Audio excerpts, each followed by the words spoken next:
نحمده ونصلي على رسوله الكريم اما بعد فاعوذ بالله من الشيطان الرجيم بسم الله الرحمن الرحيم رب اشرح لي صدري ويسر لي امري واحلل عقدة من لساني يفقهوا قولي۔ سورۃ الممتحنہ، سبق نمبر 284، آیت نمبر 1 سے 13 تک، لیسن نمبر 284، آیت نمبر 1 to 13۔ سورۃ الممتحنہ، ممتحنہ کا لفظ امتحان سے ہے، اور امتحان باب افتعال، اور ممتحن امتحان لینے والا، تو اس سے مؤنث ممتحنہ، اور اگر اس کو مفعول کے طور پر لیا جائے تو ممتحنہ، تو پھر معنی کیا ہوگا؟ جس کا امتحان لیا گیا۔ ممتحنہ کا معنی کیا؟ امتحان لینے والی، جیسے ہمارے اردو میں بھی استعمال ہوتا ہے ممتحن، اور ممتحن جس کا امتحان لیا جائے۔ یہ ایسے ہی ہے جیسے مجادلہ اور مجادلہ ہے۔ اس صورت میں 2 رکوع ہیں، 13 آیات ہیں، 348 کلمات ہیں اور 1510 حروف ہیں۔ یہ صورت صلح حدیبیہ اور فتح مکہ کے درمیانی عرصے میں نازل ہوئی۔ اس صورت کا جو عنوان ہے وہی اس کے موضوعات ہیں، یعنی ٹاپکس بھی امتحان ہی سے متعلق ہیں، اور جیسا کہ 28ویں پارے کا ایک مجموعی طور پر موضوع ہے اسلام سے تعلق، تو اس صورت کے اندر بھی یہی موضوع آپ کو مزید تفصیل کے ساتھ ملے گا کہ وہ لوگ جو اسلام سے تعلق رکھتے ہیں، اسلام سے ایک گہرا لگاؤ رکھتے ہیں، ان کا طریقہ اور ان کا طرز عمل کیا ہوتا ہے اور انہیں کیا کرنا چاہیے، اور پھر ان کا امتحان بھی ہوتا ہے۔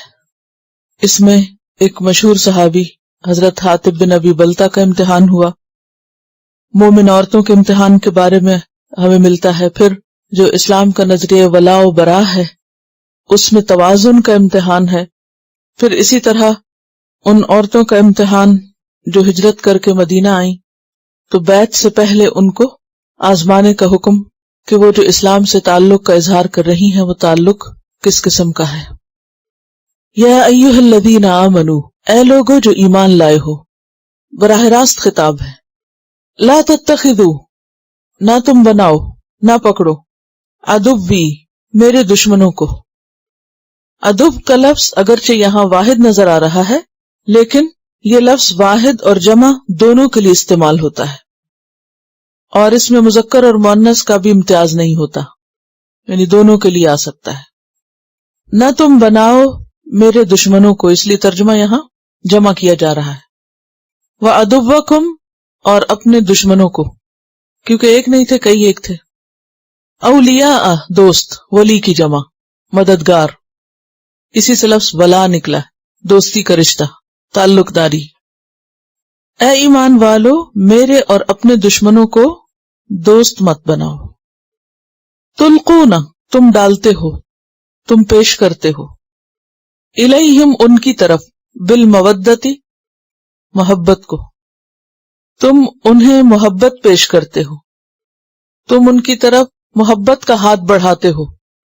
وقد، حالانکہ تحقیق، کفروا، انہوں نے کفر کیا، بما جاءکم، ساتھ اس کے جو آیا تمہارے پاس، من الحق، حق میں سے، یعنی دین اسلام، قرآن، وہ تعلیمات جو محمد صلی اللہ علیہ وسلم لے کر آئے، حالانکہ تحقیق انہوں نے انکار کر دیا ان چیزوں کا جو تمہارے پاس حق میں سے، سچائی میں سے آ چکا ہے، اور نہ صرف یہ کہ انکار کیا بلکہ اس کے ساتھ مزید زیادتی بھی کی۔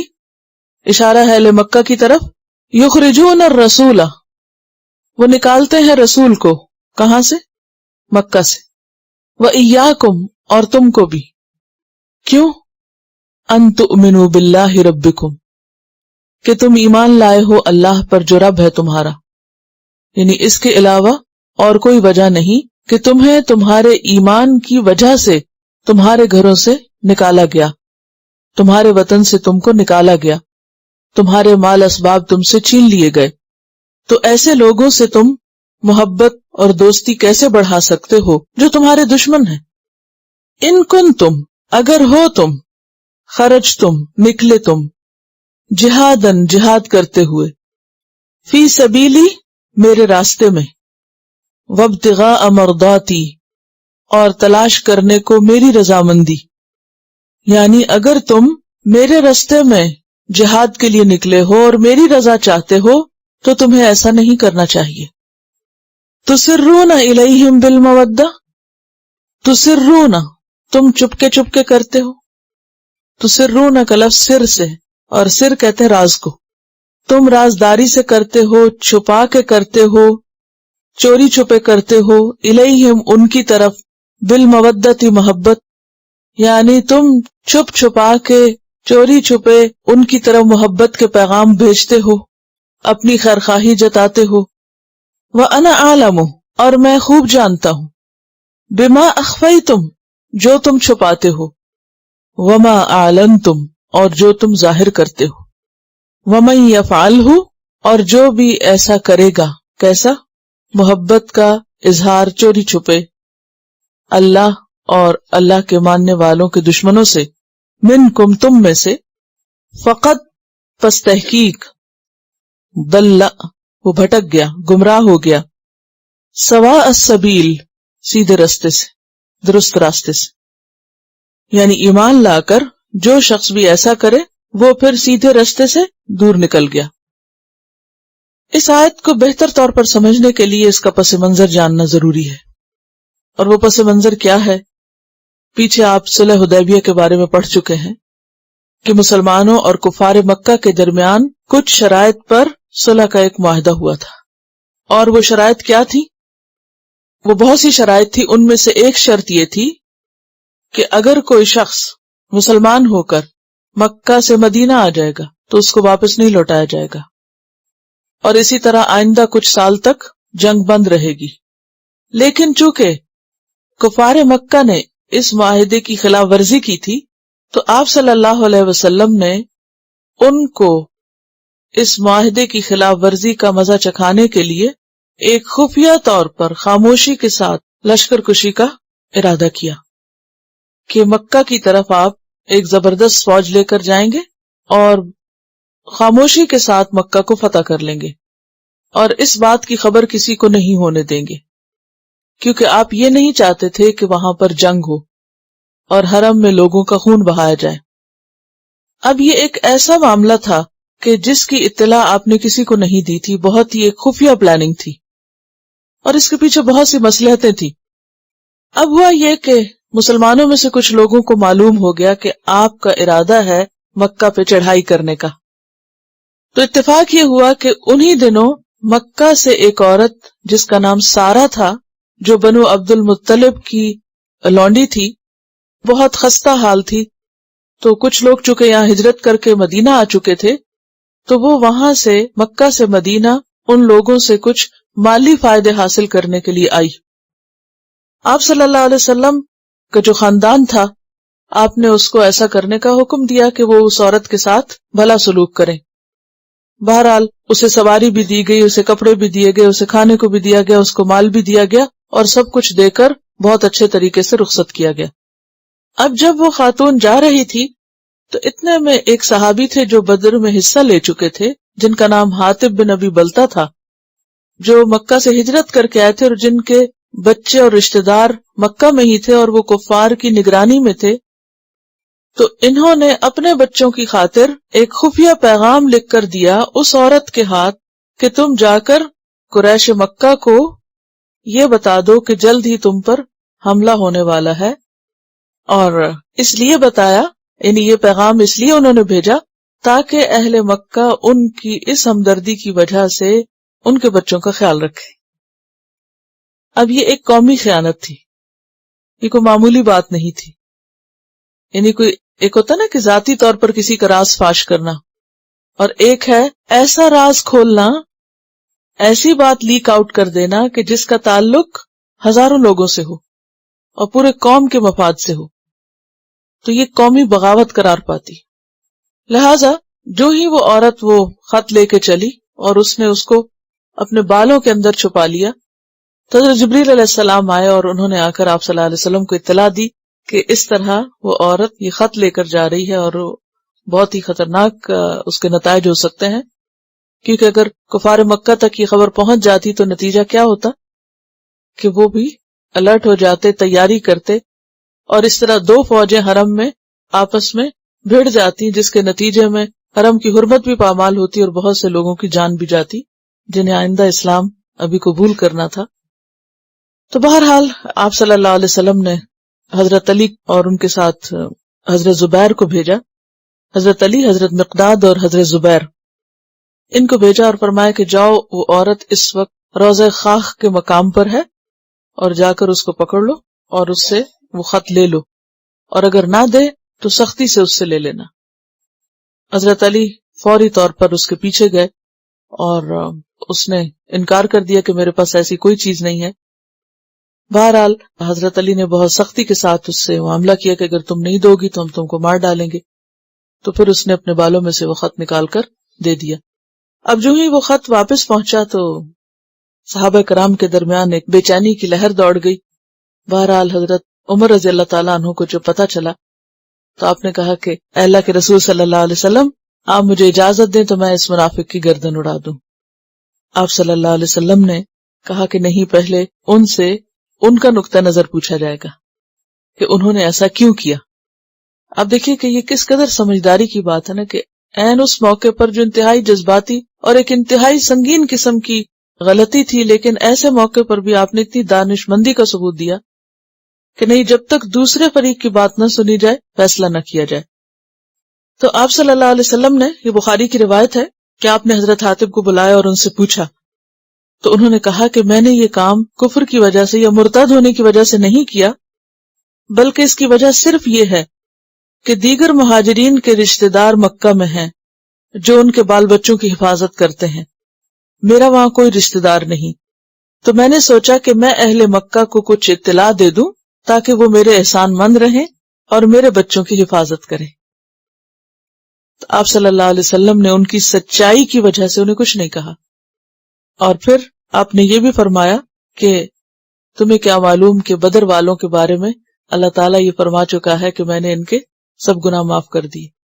تو یہ چونکہ مخلص صحابی ہیں اور اپنی قربانیاں پہلے دے چکے ہیں، اگرچہ غلطی بہت بڑی ہے لیکن انہوں نے اعتراف کر لیا ہے، لہٰذا ان کو معاف کر دیا گیا۔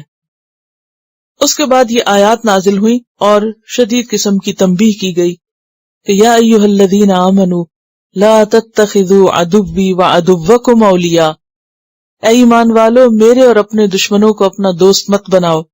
تلقون الیہم بالمودہ، تم ان کی طرف محبت کے پیغام بھیجتے ہو، اور پیغام سے مراد وہی پیغام ہے جو اس عورت کے ہاتھ جو مدینہ طیبہ میں آئی تھی، حضرت حاطب توئے کے ساتھ ہے، حاطب بن ابی بلتہ نے ان کے ہاتھ بھیجا تھا، یعنی وہ لکھے ہوئے خط کی شکل میں۔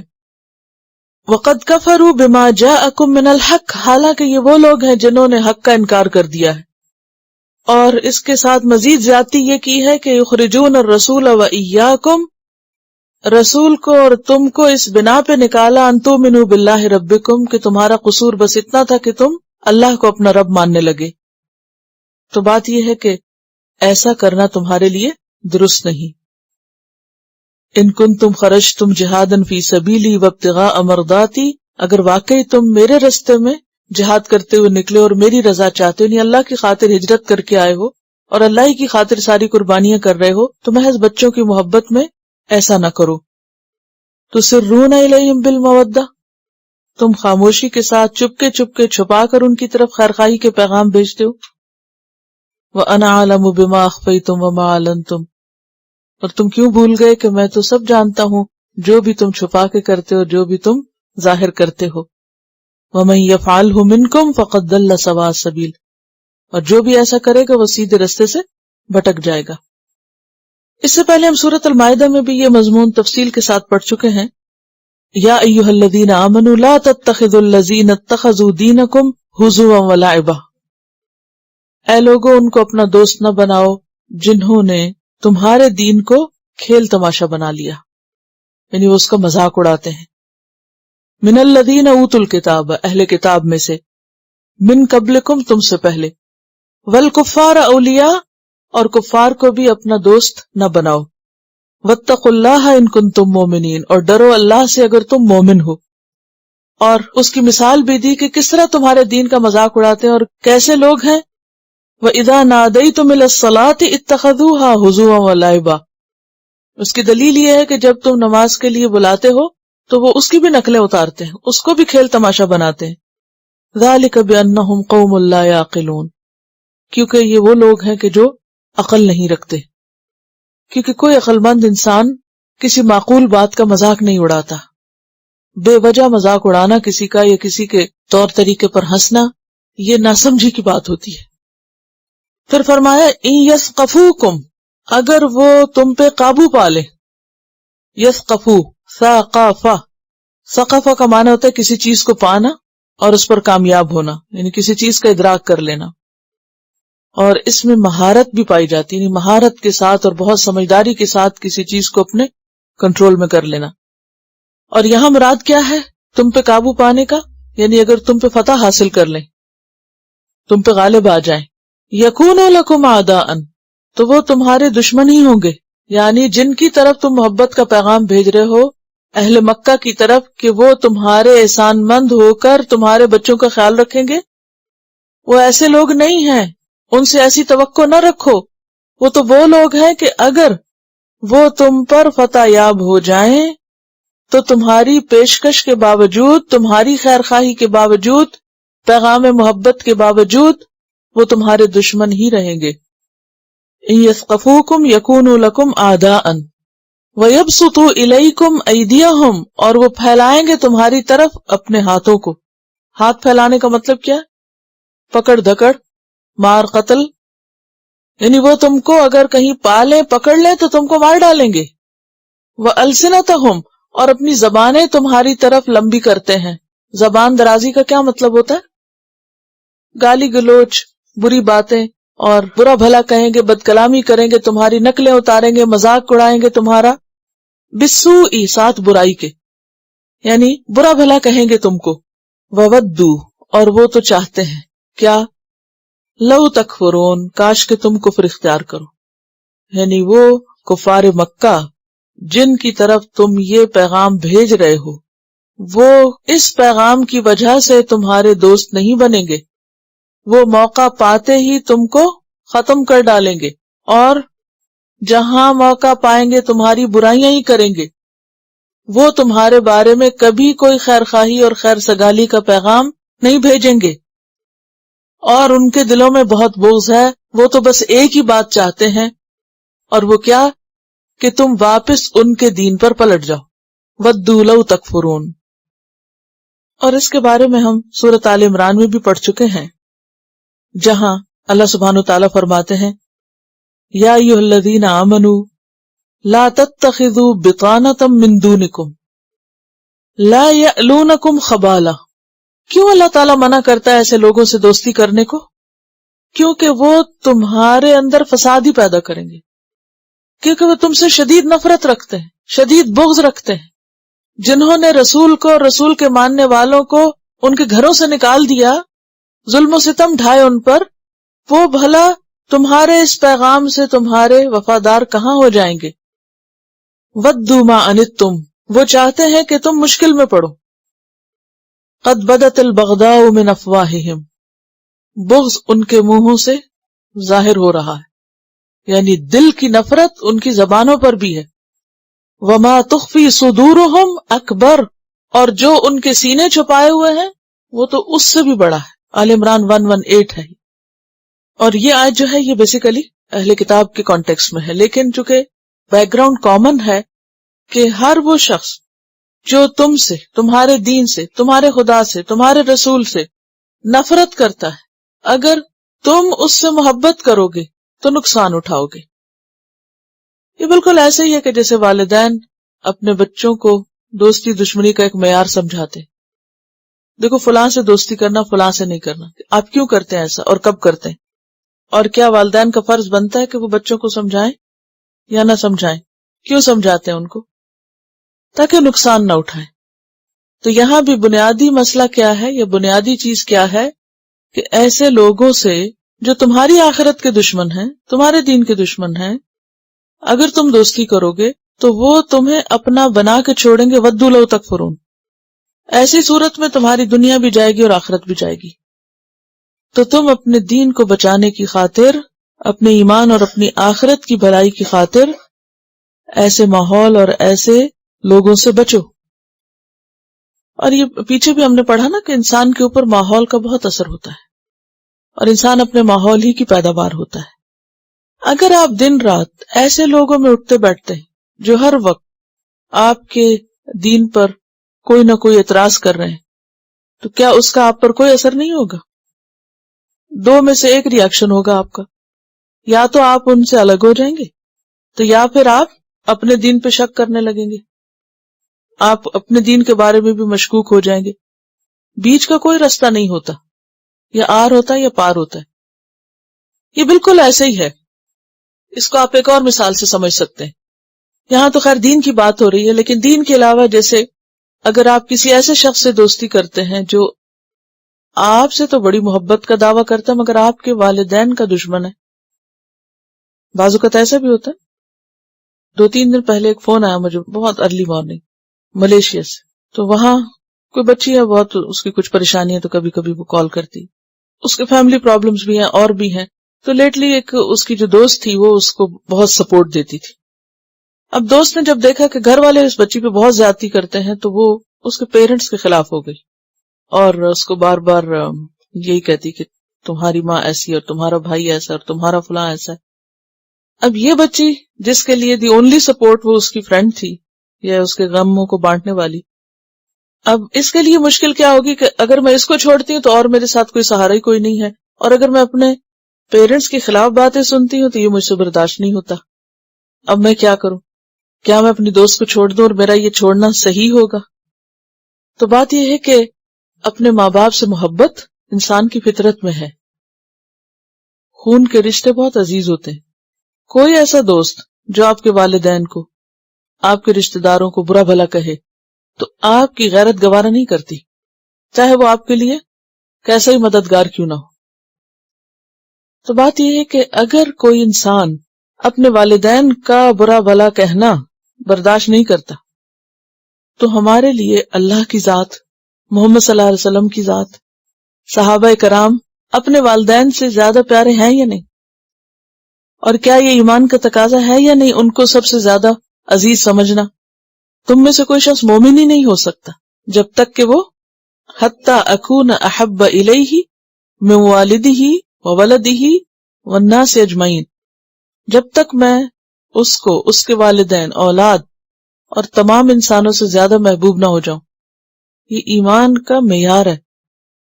تو اب آپ دیکھیے کہ ایک فطرت کی بات ہے نا کہ اگر کوئی آپ کے عزیز کو یا آپ کے محترم کو گالیاں دے یا برا بھلا کہے تو آپ سے برداشت نہیں ہوتا، تو کہاں اللہ کی ذات اور اس کے رسول کی، اس کی کتاب، حق، ان سب چیزوں سے اگر کوئی بغض رکھتا ہو اور نفرت کا اظہار کرے اور ان کا مذاق اڑائے تو یہ کیسے ہو سکتا ہے کہ آپ اس سے دوستی کر لیں اور آپ اس سے محبت کریں؟ ایسا کون کر سکتا ہے؟ کیا عقلی اعتبار سے اس بات کو آپ کسی بھی طرح ثابت کر سکتے ہیں کہ نہیں پھر بھی ٹھیک ہے؟ کوئی کہے گا کہ ہاں یہ پھر بھی ٹھیک ہے؟ جو آپ کے محسن کا دشمن بن جائے وہ آپ کا بھی خیر خواہ نہیں ہو سکتا، وہ آپ کا بھی دوست نہیں ہو سکتا. کیونکہ دوستی میں جہاں محبت ہوتی وہاں احترام کا بھی ایک رشتہ ہوتا ہے. ایک دوسرے کا احترام بھی ضروری ہوتا ہے، اور ایک دوسرے کے جو احترام کی چیزیں ان کا احترام بھی ضروری ہوتا ہے، کیونکہ اس کے بغیر تو تعلق قائم نہیں رہ سکتا. تو یہاں پر کیا فرمایا کہ وہ تو تمہارے دین کے دشمن ہیں، وہ تو تمہاری جڑیں کاٹنا چاہتے ہیں. ودوا لو تکفرون. اور پھر فرمایا لن تنفعکم ارحامکم، ہرگز فائدہ نہ دیں گے تم کو تمہارے ارحام، تمہاری رشتہ داریاں. ارحام رحم کی جمع ہے. رحم ووم کو کہتے ہیں، ماں کے پیٹ میں وہ جگہ جہاں بچہ ہوتا ہے. لیکن یہاں مراد ووم نہیں ہے، یہاں رحم بول کر رشتہ داری مراد لی گئی ہے. ٹھیک ہے؟ ہرگز فائدہ نہ دیں گی تم کو تمہاری رشتہ داریاں. ارحام رحم کی جمع اس لیے رشتہ داریاں، قرابت داریاں. ولا اولادکم، اور نہ تمہاری اولادیں. اشارہ ہے ان اولادوں کی طرف جو دین کے دشمن ہو، مشرک ہو. یعنی تمہارے وہ بچے جنہوں نے تمہارے ساتھ ہجرت ہی نہیں کی، مسلمان ہی نہیں ہوئے، جو دنیا میں تمہارا ساتھ نہیں دیے، وہ آخرت میں تمہارا کیا ساتھ دیں گے؟ کہاں چھڑائیں گے تم کو؟ اگرچہ عمومی قاعدہ کیا ہے کہ رشتہ داروں کا ایک حق ہے. قرآن پاک میں 11 مقام پر اولی القربہ کا حق بتایا گیا. صلہ رحمی پسندیدہ ترین امور میں سے. سورۃ انفال 75 میں فرمایا وَأُولُو الْأَرْحَامِ بَعْضُهُمْ أَوْلَىٰ بِبَعْضٍ فِي کتاب اللہ. اللہ کی کتاب میں اولو الارحام زیادہ قریب ہیں دوسروں کی نسبت. لیکن وہ رشتہ دار جو دین کے دشمن ہو جائیں ان سے محبت اور ان سے تعلق کی اجازت نہیں. سورۃ التوبہ آیت 23 اور 24 یا ایھا الذین آمنوا لا تتخذوا آباءکم واخوانکم اولیاء ان استحبوا الکفر علی الایمان. کیا معنی ہے اس آیت کا؟ ترجیح نہ دو اپنے باپ اور بھائیوں کو کس پر؟ یعنی ان سے دوستی نہ کرو، ان سے تعلق نہ رکھو اگر وہ کفر کو ایمان پر ترجیح دیں. وَمَن يَتَوَلَّهُم مِّنكُمْ فَأُولَٰئِكَ هُمُ الظَّالِمُونَ. جو ان سے تعلق رکھے گا وہ ظالم قرار پائے گا. کس سے تعلق؟ ان کافر ماں باپ یا بہن بھائیوں سے جو دین کے دشمن ہو تمہارے اور ایمان پر کفر کو ترجیح دیں. قل ان کان آباؤکم وابناؤکم واخوانکم وازواجکم وعشیرتکم واموال اقترفتموها وتجارۃ تخشون کسادها ومساکن ترضونها احب الیکم من اللہ ورسولہ وجہاد فی سبیلہ فتربصوا حتی یأتی اللہ بامرہ واللہ لا یہدی القوم الفاسقین. تو اس سے کیا پتہ چلتا ہے کہ اگر اپنے خون کے رشتے بھی دین سے نفرت کریں اور تمہیں دین سے ہٹانے کی کوشش کریں تو ایسی صورت میں ان کو تو چھوڑ سکتے ہو، دین کو نہیں چھوڑ سکتے. یعنی عام حالات میں کیا حکم ہے کہ رشتہ داروں کا خیال رکھا جائے، ان سے تعلق قائم کیا جائے. لیکن جہاں دو کے بیچ میں ایک کو اختیار کرنا پڑے تو پھر دین کو اختیار کرنا ہوگا. اسی لیے مسلمان ہجرت کر کے جب آئے تھے تو رشتہ دار، بہن بھائی، کنبہ قبیلہ، برادری سب کچھ پیچھے چھوڑ آئے تھے، دین کی خاطر آئے تھے مدینہ میں. اور اب بھی ان کو کیا کہا جا رہا ہے کہ تم اپنے اولاد کی خاطر دین قربان نہ کرو. اولاد سے اور ارحام سے دوستی مہنگی ہوگی، قیامت کے دن وہ تمہیں کام نہ آئیں گی. یفصل بینکم، تمہارے درمیان جدائی ڈال دے گا. وہاں صرف وہ رشتے باقی بچیں گے جو ایمان کی بنیاد پر ہوں گے، خواہ قریبی خون کے رشتے ہوں یا پھر غیر رشتے ہوں. صرف ایک ہی تعلق باقی رہے گا قیامت کے دن، باقی سب تعلقات ختم ہو جائیں گے، اور وہ تعلق ایمان کا تعلق ہے، خواہ وہ اپنے رشتہ داروں سے ہو یا پھر غیروں سے ہو. سورۃ المؤمنون 101 میں فرمایا فَإِذَا نُفِخَ فِي الصُّورِ فَلَا أَنْسَابَ بَيْنَهُمْ يَوْمَئِذٍ. سور کے پھونکے جاتے ہی کیا ہو جائے گا؟ سب رشتے کٹ جائیں گے، ساری رسیاں باہم ختم ہو جائیں گی. نہ خون کے رشتے نہ دوستی کے رشتے، کچھ بھی باقی نہیں رہے گا. وَلَا يَتَسَاءَلُونَ، اور نہ ایک دوسرے کو پوچھیں گے. کسی کو کوئی یاد نہیں کرے گا، کسی کا کوئی حال بھی نہیں پوچھے گا، کسی کی کوئی خبر بھی نہیں لے گا کہ کون کہاں ہے اس وقت. بلکہ اس کے برعکس کیا کریں گے؟ یوم یفر المرء من اخیہ وامہ وابیہ وصاحبتہ وبنیہ لکل امرئ منہم یومئذ شأن یغنیہ یود المجرم لو یفتدی یومئذ. مجرم اس دن کیا چاہے گا کہ فدیے میں دے ڈالے اس دن کے عذاب سے بچنے کے لیے. کس کس کو؟ اپنے تمام قریبی رشتہ داروں کو. ببنیہ وصاحبتہ واخیہ وفصیلتہ التی تؤویہ ومن فی الارض جمیعا. صرف رشتہ دار نہیں، پوری زمین کے لوگوں کو فدیے میں اپنے بدلے دینا چاہے گا تاکہ وہ کیا ہو سکے؟ ثم ینجیہ، اپنے آپ کو بچا سکے. کلا، یہ ہرگز نہیں ہو سکتا کہ آپ کی جگہ کسی اور کو پکڑ لیا جائے. دنیا میں تو ایسے مسٹیکس ہو جاتی ہے نا، غلطی کسی کی پکڑا کوئی اور جائے، خرابی کوئی کرے تو نام کسی اور کا لگا دیا جائے. لیکن وہاں نہیں ایسے ہو سکتا. تو وہاں یہ سارے رشتے کس میں بدل جائیں گے؟ دشمنی میں بدل جائیں گے. لن تنفعکم ارحامکم ولا اولادکم یوم القیامہ یفصل بینکم.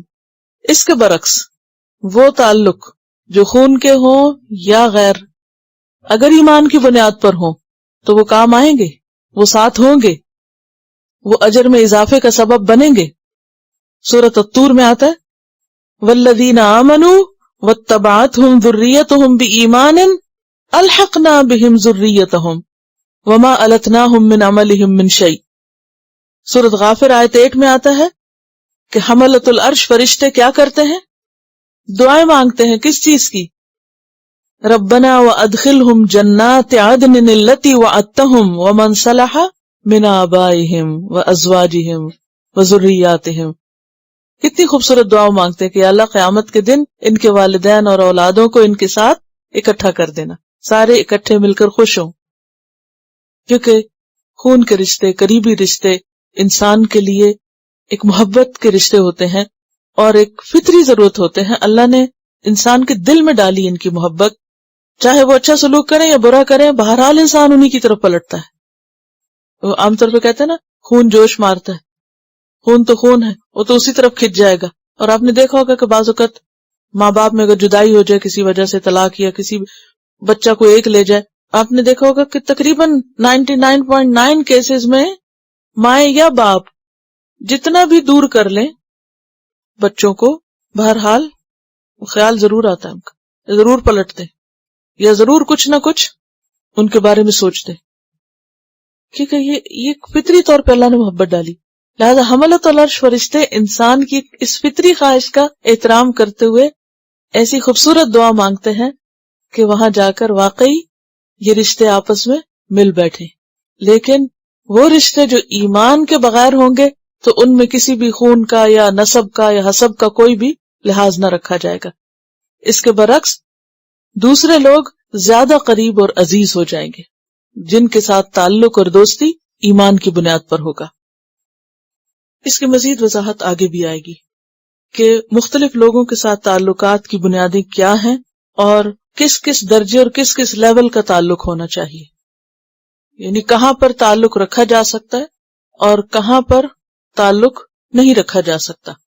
اس کو ولا اور برا کہتے ہیں، اور اس پر کتاب بھی ہے اقبال کیلانی کی دوستی اور دشمنی.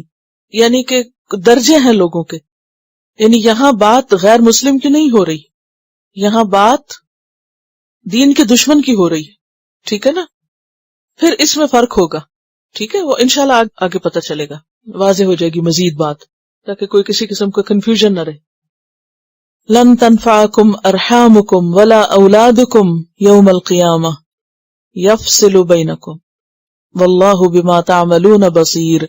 اور اللہ ساتھ اس کے جو بھی تم عمل کرتے ہو دیکھ رہا ہے. اللہ کو سب پتا ہے، سب اس کی نگاہ میں ہے. اب مثال دی جائے گی حضرت ابراہیم علیہ السلام کی، کیونکہ انہیں بھی ایسی سچویشن پیش آئی تھی. ان کے والد نے ان سے کیا کہا تھا کہ چلے جاؤ یہاں سے. قد کانت لکم اسوۃ حسنۃ فی ابراہیم، یقیناً ہے تمہارے لیے اسوہ حسنہ.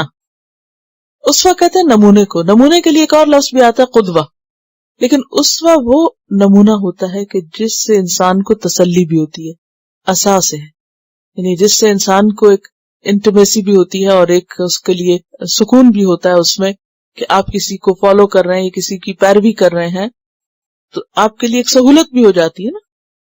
تو تمہارے لیے اے مومنو ابراہیم کی ذات میں والذین معہ، اور وہ لوگ جو اس کے ساتھ تھے ایمان والے، ان میں ایک اچھا نمونہ ہے. یعنی اس مسئلے کو سمجھنے کے لیے ابراہیم کی مثال کو سامنے رکھو. اذ قالوا، جب انہوں نے کہا تھا، لقومہم، اپنی قوم سے کیا کہا تھا؟ انا براء منکم، بے شک ہم تم سے بیزار ہیں. براء جو ہے یہ بری ان کی جمع ہے، بے تعلق، ہم تم سے بے تعلق ہیں.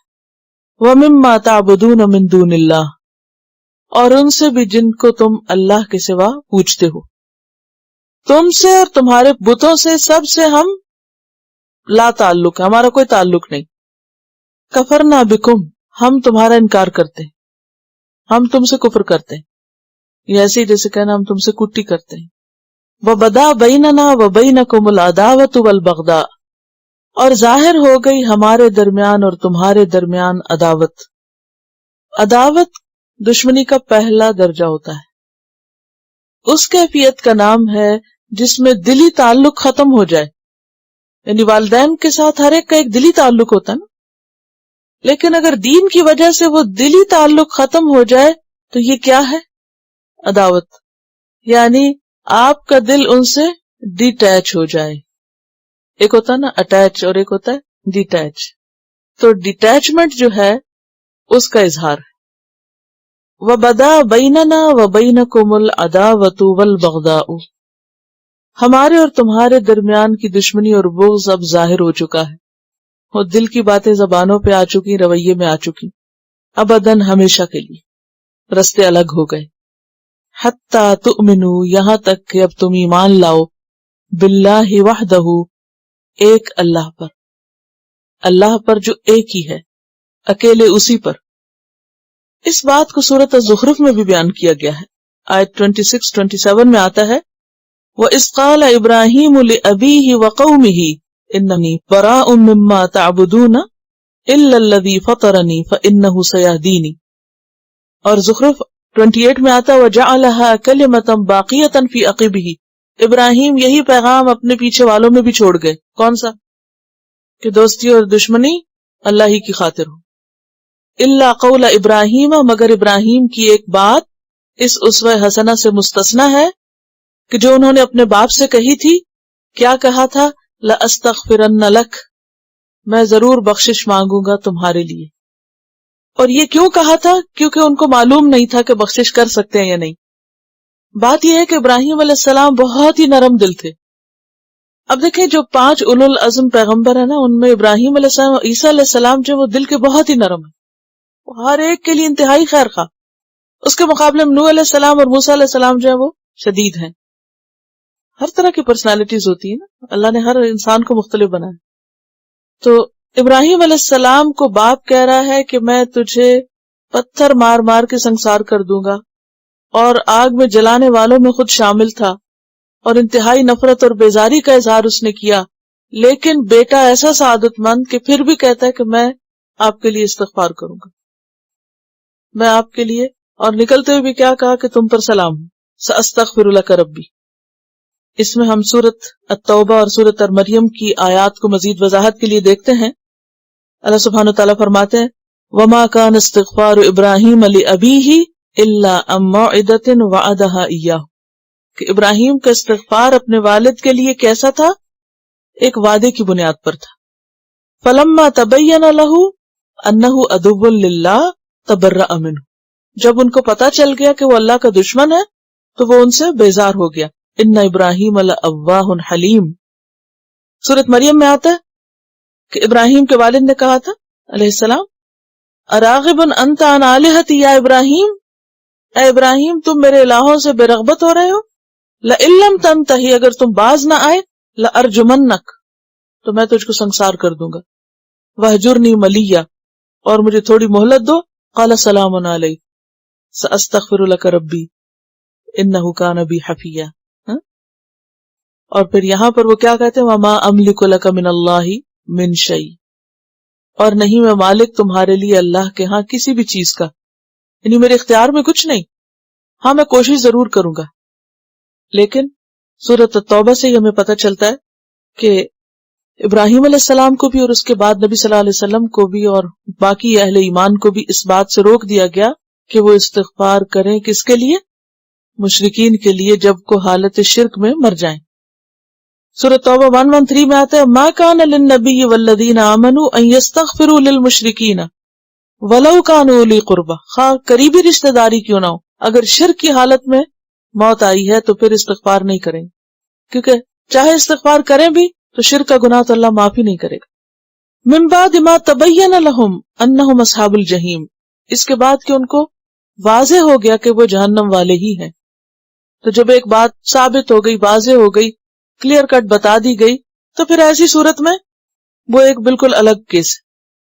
ربنا علیک توکلنا، اے ہمارے رب تجھ پر ہم نے توکل کیا.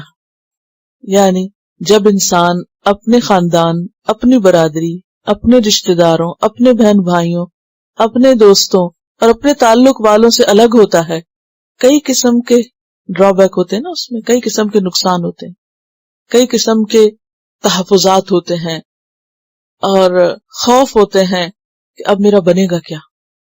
کیونکہ انسان کو بہرحال کنبے قبیلے کی ایک بہت اچھی سپورٹ حاصل ہوتی ہے، چاہے ایک دین مذہب ہو یا نہ ہو، لیکن بہرحال رشتہ دار کسی نہ کسی طرح ایک دوسرے کی مدد کرتے ہیں. کوئی مشکل میں ہو، کہیں ضرورت ہو، کام آتے ہیں. مذہبی اختلافات کے باوجود آپ نے دیکھا ہوگا خوشی غم کے موقع پر ہر طرح کے لوگ اکٹھے ہو جاتے ہیں. لیکن جب انسان اس بات کا اظہار کر دے کہ اب لکم دینکم ولی دین اور ہمارا محبت کا تعلق اب نہیں ہے، تو پھر اس کے بعد کیا ہوگا؟ کتنے خوف ہوں گے. اور اسی طرح مکہ سے جو لوگ مدینہ آئے تھے تو ان کو ہر چیز سے ہاتھ دھونا پڑا تھا نا، ہر طرح کے دنیاوی مفادات سے. اب ایسی صورت میں آئندہ مستقبل کا خوف انسان کو پریشان کرتا ہے. میں کھاؤں گا کہاں سے، میری شادی کہاں ہوگی، میرا فلاں اور فلاں فلاں کام کیسے ہوگا، اب کیا بنے گا، سب تو مجھے ساتھ چھوڑ گئے، میں تو اکیلا رہ گیا. تو اس صورت میں کیا دعا سکھائی گئی؟ ربنا علیک توکلنا، تجھ پر بھروسہ ہے، سپردم بتو مائے خیشرا، و الیک انبنا، اور تیری ہی طرف ہم پلٹتے ہیں، انابت سے رجوع کرتے ہیں. وہ الیک المصیر، اور تیری طرف واپسی ہے. اب بھی پلٹتے ہیں اور آخرت میں بھی تیرے ہی پاس جانا ہے. وہاں تو لے جائے جائیں گے، اس سے پہلے ہم خود ہی تیری طرف رجوع کرتے ہیں، تجھی کو اپنا مانتے، تجھی کو اپنا بتاتے. آخر میں یہ بات واضح کر دی گئی نا کہ انسان کے پاس دو آپشنز ہیں. نمبر ایک، اللہ کی خاطر رشتہ داروں کو چھوڑ دے. نمبر دو، رشتہ داروں کی خاطر اللہ کو چھوڑ دے. تیسری کوئی چیز نہیں ہے، یا آر یا پار. اب اگر کوئی شخص اللہ کی خاطر رشتہ داروں کو چھوڑتا ہے تو کیا ہوگا؟ اللہ کی ذات ہمیشہ سے ہے، ہمیشہ باقی رہے گی. کل جب مرے گا دوبارہ اٹھے گا تو اللہ تعالیٰ اپنی پناہ میں لے لے گا. لیکن اگر انسان رشتہ داروں کی خاطر اللہ کو چھوڑ دیتا ہے تو رشتہ دار بعضوں کو دنیا میں ہی چھوڑ دیتے ہیں، اور آخرت میں لن تنفعکم ارحامکم ولا اولادکم من اللہ شیئا، کوئی رشتہ دار، کوئی ماں باپ، کوئی اولاد اللہ سے چھڑا نہیں سکتی، کسی اللہ کی پکڑ سے نہیں بچا سکتی. یفصل بینکم، ویسے ہی الگ کر دیے جائیں گے، کوئی کسی کا حال نہیں پوچھے گا. ایسی صورت میں انسان کو اگرچہ مشکل ہو پھر بھی یہ کڑوا گھونٹ بھرنا ہی پڑے گا. امتحان ہے نا انسان کا، یا نہیں ہے امتحان، ممتحنہ، جی بہت بڑا امتحان ہے، محبتوں کا امتحان. اس پر ایک کیسٹ بھی ہے، وہ اسی ٹاپک پر ہے.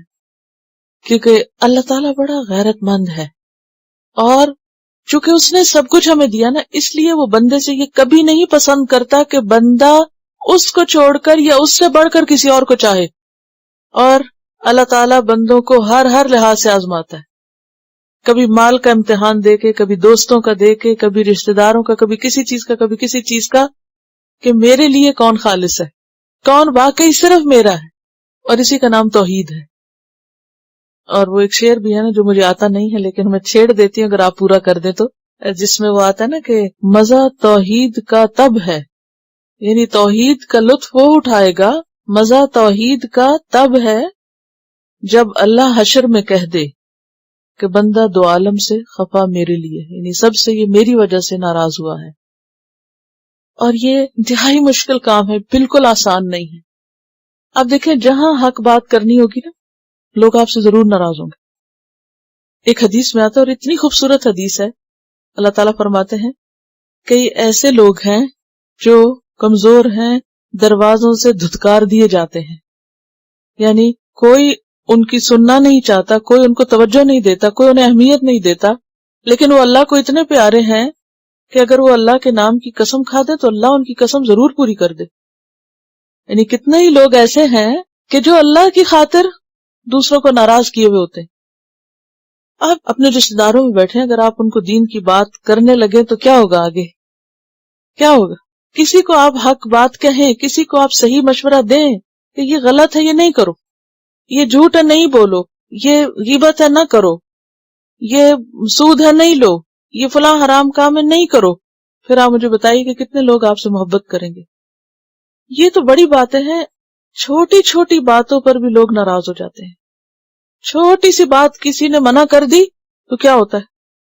ساری ساری زندگی کے لیے منہ موڑ لیتے ہیں یا نہیں؟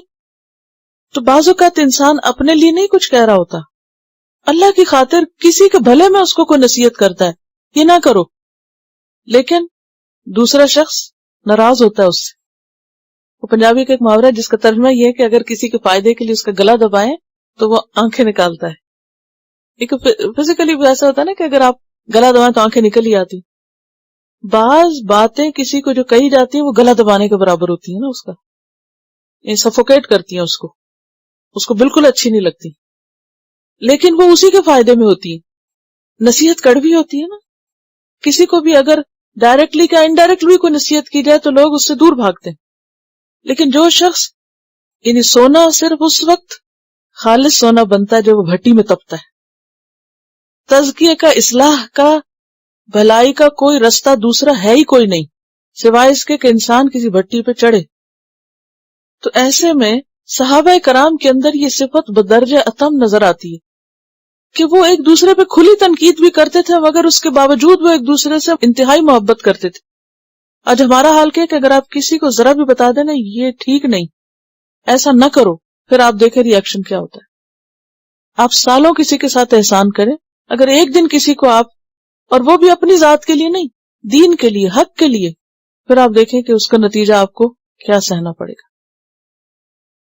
تو بات یہ ہے کہ جو شخص سچ بولتا ہے، حق بولتا ہے، بعض اوقات کسی کو کوئی نصیحت کرتا ہے چونکہ سچ کڑوا ہوتا ہے، دوسروں کے لیے تلخ ہوتا ہے، تو وہ فوری ری ایکشن نظر آتا ہے. ایسی صورت میں اگر کوئی شخص دھتکار دیا جائے لوگوں سے، اللہ کی خاطر اللہ اس کا اتنا قدردان ہے کہ اس کے منہ سے نکلی ہوئی باتیں بھی پوری کر دیتا ہے. اللہ تعالیٰ اس کا انتہائی قدردان ہو جاتا ہے. میں اپنے بیٹے کے ساتھ بس ایک حدیث پڑھتی ہوں، زیادہ لمبی نصیحتیں نہیں اور نہ زیادہ لمبی باتیں بچے کر سکتے ہیں، لیکن اس پہ پابندی کی کوشش کرتی ہوں کہ وہ مس نہ ہو، کیونکہ تھوڑی چیز ہو لیکن مسلسل ہو تو وہ فائدہ بھی دیتی ہے اور اللہ کو بھی زیادہ محبوب ہے. تو آج کی حدیث تھی کہ جنت اور جہنم میں جھگڑا ہونے لگا. جہنم نے کہا کہ میرے اندر بڑے بڑے متکبر اور جبار اور ایسے ایسے لوگ آئیں گے، یعنی بڑے لوگ میرے پاس آئیں گے. تو جنت کہنے لگی کہ میرے اندر کمزور اور عاجز اور مسکین لوگ اور فقیر لوگ آئیں گے، وہ زیادہ ہوں گے میرے اندر. یعنی دنیا میں جو ان کے پاس بہت زیادہ مال و دولت نہیں تھا اور بہت کوئی دنیاوی شان و شوکت نہیں تھی، کوئی ان کو پوچھنے والا نہیں تھا، لیکن اللہ کے پیارے تھے، دین کی خاطر سب کچھ قربان کیا انہوں نے. ان دونوں کے جھگڑے کو اللہ سبحانہ وتعالیٰ نے کس طرح سلجھایا کہ جنت تو میری رحمت ہے، تیرے ذریعے میں جس پہ چاہوں گا رحم کروں گا، اور جہنم تو میرا عذاب ہے، تیرے ذریعے جس کو چاہوں گا سزا دوں گا. تو اس پر میری بات ہوئی تو میں نے کہا کہ دیکھو، مجھے خود ہی اس نے پوچھا کہ اچھا تکبر پہ ہلکی سی بات ہے، کہنے لگا کیا یہ ٹھیک ہے کہ جس کے دل میں ذرا سا بھی تکبر وہ جنت میں نہیں جائے گا؟ میں نے کہا ہاں بالکل ٹھیک ہے. کہنے لگا اٹس سو ہارڈ، یہ تو بہت مشکل ہے. میں نے کہا ہاں واقعی بہت مشکل ہے. تو کہتے ہاں کیسے پاسبل ہے؟ میں نے کہا بالکل پاسبل ہے. دیکھو حضرت عمر کو، حضرت عمر کتنے مضبوط کیریکٹر کے اور کتنے جاندار انسان تھے، لیکن جہاں اللہ کی بات آتی، دین کی بات آتی، جھک جاتے، رو پڑتے. اور آپ کو معلوم ہے کہ اس معاملے میں بھی ایک اور روایت میں نے پڑھا تھا کہ حضرت عمر کو جب آپ صلی اللہ علیہ وسلم نے کہا کہ تمہیں کیا معلوم کہ بدر والوں کے بارے میں اللہ تعالیٰ کیا کہہ چکا ہے، حضرت عمر رو پڑے کہ ہاں واقعی ایک موقع نہیں کئی مقامات پر حضرت عمر کو آپ دیکھتے ہیں کہ وہ کوئی ان کو نصیحت کرتا ہے، ان سے بہت چھوٹا شخص بھی ان کو نصیحت کرتا ہے تو وہ رو پڑتے ہیں، فوراً جھک جاتے ہیں، فوراً ایکسپٹ کر لیتے ہیں اس کو. یہی تکبر سے خالی ہونا ہے. تو بات یہ ہے کہ وہ کردار ہمیں چاہیے کہ جس میں ایک طرف انسان کے اندر عمل کے لیے مضبوطی بھی ہو اور دوسری طرف اندر سے انسان انتہائی ٹوٹا ہوا ہو، انتہائی عاجزی ہو، اپنی غلطی ماننے میں دیر نہ لگائے. کل بھی ہم نے پڑھا نا کہ جس میں یہ تھا کہ ہم اپنے گناہوں کا اعتراف کرتے ہیں ہمیں اپنے گناہوں کا اعتراف ہے. تو یہ جو گناہوں کا اعتراف کرنا یہ بہت بڑی بات ہے. لیکن آپ دیکھیں کہ ہم نے ساری زندگی اگر سیکھا ہے تو نہیں سیکھا ہے. ہماری اکثر باتیں نہیں سے شروع ہوتی ہیں. ہم دوسرے کی سننا بھی نہیں چاہتے، بعض اوقات ہم توجہ بھی نہیں کرنا چاہتے، اور اپنے سوا ہر کوئی غلط بھی لگتا ہے ہمیں، یا غلطی ہماری ہوتی بھی ہے تو ہم اس کو جان کے یا انجانے میں نہ کر رہے ہوتے ہیں. تو بات یہ ہے کہ اللہ کی خاطر ٹوٹنے میں ہی عزت ہے، اسی میں بڑائی ہے انسان کی. اگر اللہ قدردان ہو جائے تو انسان کا کیا نقصان ہے؟ کیا جاتا ہے؟ کچھ بھی نہیں. سبھی اگر نہ کر دیں اور ریجیکٹ کر دیں تو یہ ریجیکٹڈ پیپل جو ہیں وہ اللہ کے ہاں بہت ہی قیمتی لوگ ہیں. لیکن آپ دیکھیں نا کہ جنت اور جہنم کا جھگڑا، جہنم کہے گی میرے اندر بڑے بڑے متکبر لوگ آئیں گے، یہ بڑے شاندار لوگ ہیں جو دنیا میں ان کے لیے ٹھکانہ ہے. ویسے تو بڑی ٹور کی بات ہے نا کہ ایسے اونچے اونچے پہلوان جو ہیں وہ یہاں آ کے گریں گے. ربنا علیک توکلنا والیک انبنا والیک المصیر. ربنا، اے ہمارے رب، لا تجعلنا، نہ تو بنا ہم کو، فتنتن، آزمائش، فتنہ، للذین کفروا، ان لوگوں کے لیے جنہوں نے کفر کیا. اللہ ہمیں کافروں کے لیے فتنہ نہ بنا. فتنہ کیا ہے؟ فتنہ سے، اور فتنہ کہتے ہیں سونے کو آگ میں گلانا تاکہ اس کا کھرا کھوٹا ہونا معلوم ہو سکے. انسانوں کو بھی آگ میں ڈالنے کے لیے لفظ آتا ہے، یوم ہم علی النار یفتنون، جس دن وہ آگ پر تپائے جائیں گے. یعنی دوزخ والے دوزخ میں تپائے جائیں گے. تو اس سے کیا ہوگا؟ ان کی ناخالص چیزیں الگ ہوں گی. تو وہ تو سارے ناخالص تھے، تو پھر کمپلیٹلی وہیں رہیں گے. تو دنیا میں آزمائشیں کیوں آتی ہیں انسان پر؟ تاکہ کیا ہو؟ کھرا کھوٹا الگ ہو. امتحان تو ہوگا، ہر ایک کا امتحان ہوگا. یہاں یہ دعا مانگ رہے ہیں کہ یا اللہ ہمارا امتحان کافروں کے ہاتھوں نہ ہو، ہم ان کے ہتھے نہ چڑھے، ان کے ظلم و ستم کا نشانہ نہ بنے، ان کو ہم پر مسلط نہ کرنا کہ وہ ہم کو دکھ دیں. وہ جیسے اس دعا میں بھی آتا نا، وَلَا تُسَلِّطْ عَلَيْنَا مَن لَا يَرْحَمُنَا، اور پھر ہمیں دبا کر وہ خود کو حق پہ سمجھے کہ اگر تم مومن تھے تو تمہاری مدد کیوں نہ ہوئی. سمجھ آ گئی؟ ربنا لا تجعلنا فتنة للذین کفروا، یا اللہ ان کے ہاتھوں ہمیں آزمائش میں نہ ڈالنا، ان کی طرف سے ہم پر کوئی آزمائش نہ آئے. واغفر لنا ربنا، اور بخش دے ہم کو اے ہمارے رب، تو ہمیں معاف کر دے. ویسے تو ہر انسان دوسرے کے لیے فتنہ ہے.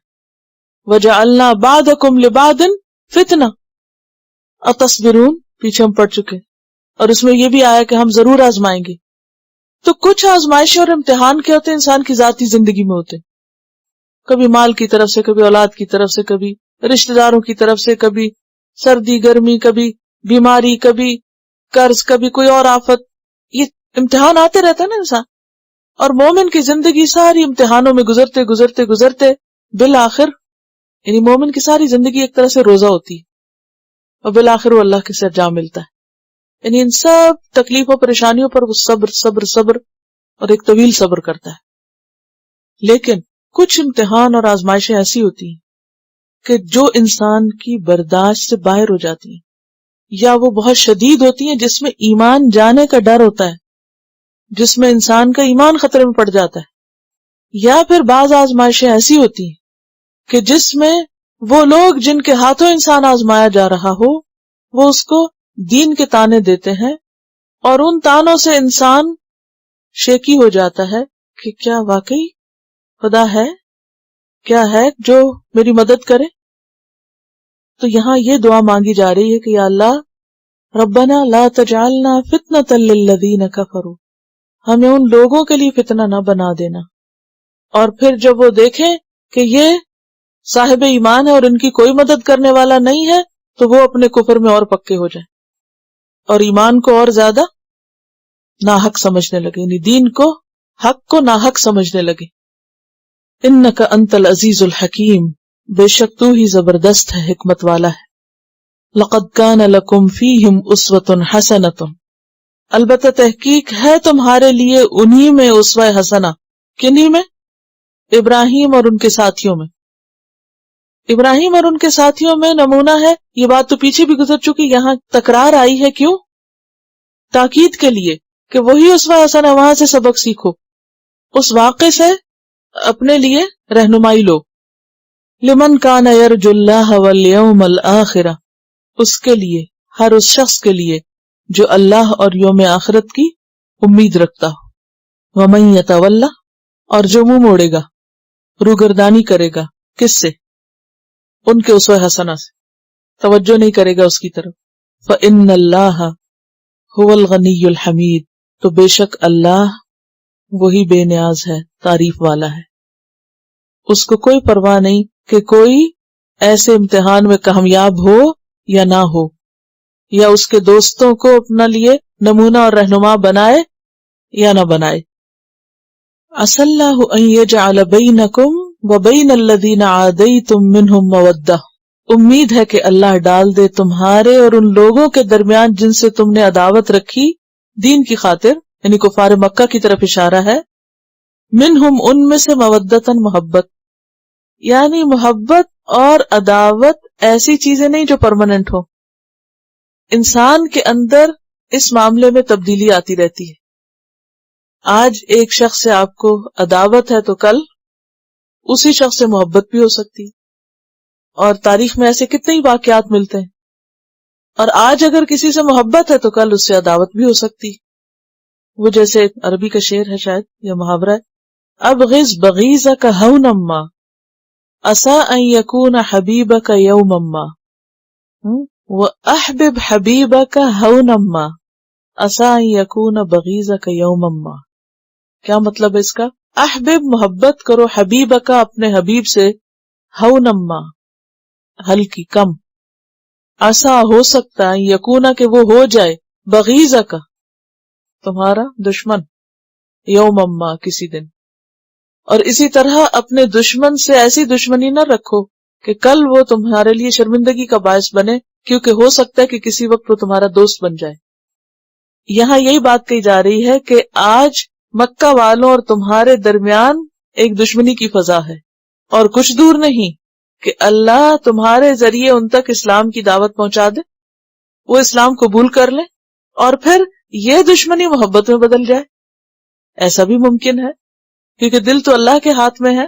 تو ایسی صورت میں چاہے محبت ہو یا دوستی ہو یا دشمنی ہو، ہر معاملے میں اعتدال اور حد کے اندر رہنا اور عدل سے کام لینا بے حد ضروری ہے۔ کسی کی نفرت انسان کے ہاتھ سے عدل کا دامن نہ چھڑائے، اور کسی کی محبت بھی انسان کو عدل سے دور نہ کرے۔ واللہ قدیر، اور اللہ قدرت رکھنے والا ہے۔ واللہ غفور الرحیم، اور اللہ غفور الرحیم ہے۔ اس لیے لا ینہاکم اللہ، نہیں منع کرتا اللہ تم کو، نہیں روکتا اللہ تم کو، کس سے؟ ان الذین، ان لوگوں سے، لم یقاتلوکم فی الدین، جنہوں نے جنگ نہیں کی تم سے دین کے معاملے میں، جو دین کے معاملے میں تم کو مذہبی آزادی دیے ہوئے ہیں، تمہیں کچھ نہیں کہتے، تو اللہ تمہیں روکتا نہیں کس بات سے؟ کہ تم ان سے نیکی کرو اور انصاف کا معاملہ کرو۔ ولم یخرجوکم، اور نہیں نکالا انہوں نے تم کو، من دیارکم، تمہارے گھروں سے، انہوں نے تم کو تمہارے گھروں سے نہیں نکالا، تم امن و امان سے وہاں رہ رہے ہو، تم اپنے دین کے معاملے میں آزادی سے عمل کر سکتے ہو، لہذا ایسے لوگوں کے ساتھ ممانعت نہیں، کس چیز کی؟ ان تبروہم، کہ تم ان سے احسان کا سلوک کرو، نیکی کرو۔ تو گویا اصل چیز کیا ہے؟ دین کی دشمنی، جس کی بنیاد پر دوستی نہیں کی جا سکتی۔ ہاں، اگر کوئی غیر مسلم ہے لیکن دین کا دشمن نہیں ہے، تو ایسی صورت میں اس کے ساتھ احسان کا معاملہ، اس کے ساتھ اچھے تعلقات یا اس کے ساتھ انصاف، یہ دین ہی کا حصہ ہے۔ یہ ہے وہ توازن جو دین ہمیں دیتا ہے، یہ بیلنس سکھاتا ہے دین، کہ محض کسی سے دشمنی اس لیے نہ رکھو کہ وہ تمہارے دین میں نہیں۔ ان اللہ یحب المقسطین، بے شک اللہ محبت رکھتا ہے انصاف کرنے والوں سے۔ اب یہ ایک اور امتحان ہوتا ہے انسان کا، کیونکہ انسان جو ہے وہ حد میں رہنا اس کے لیے بڑا مشکل ہے۔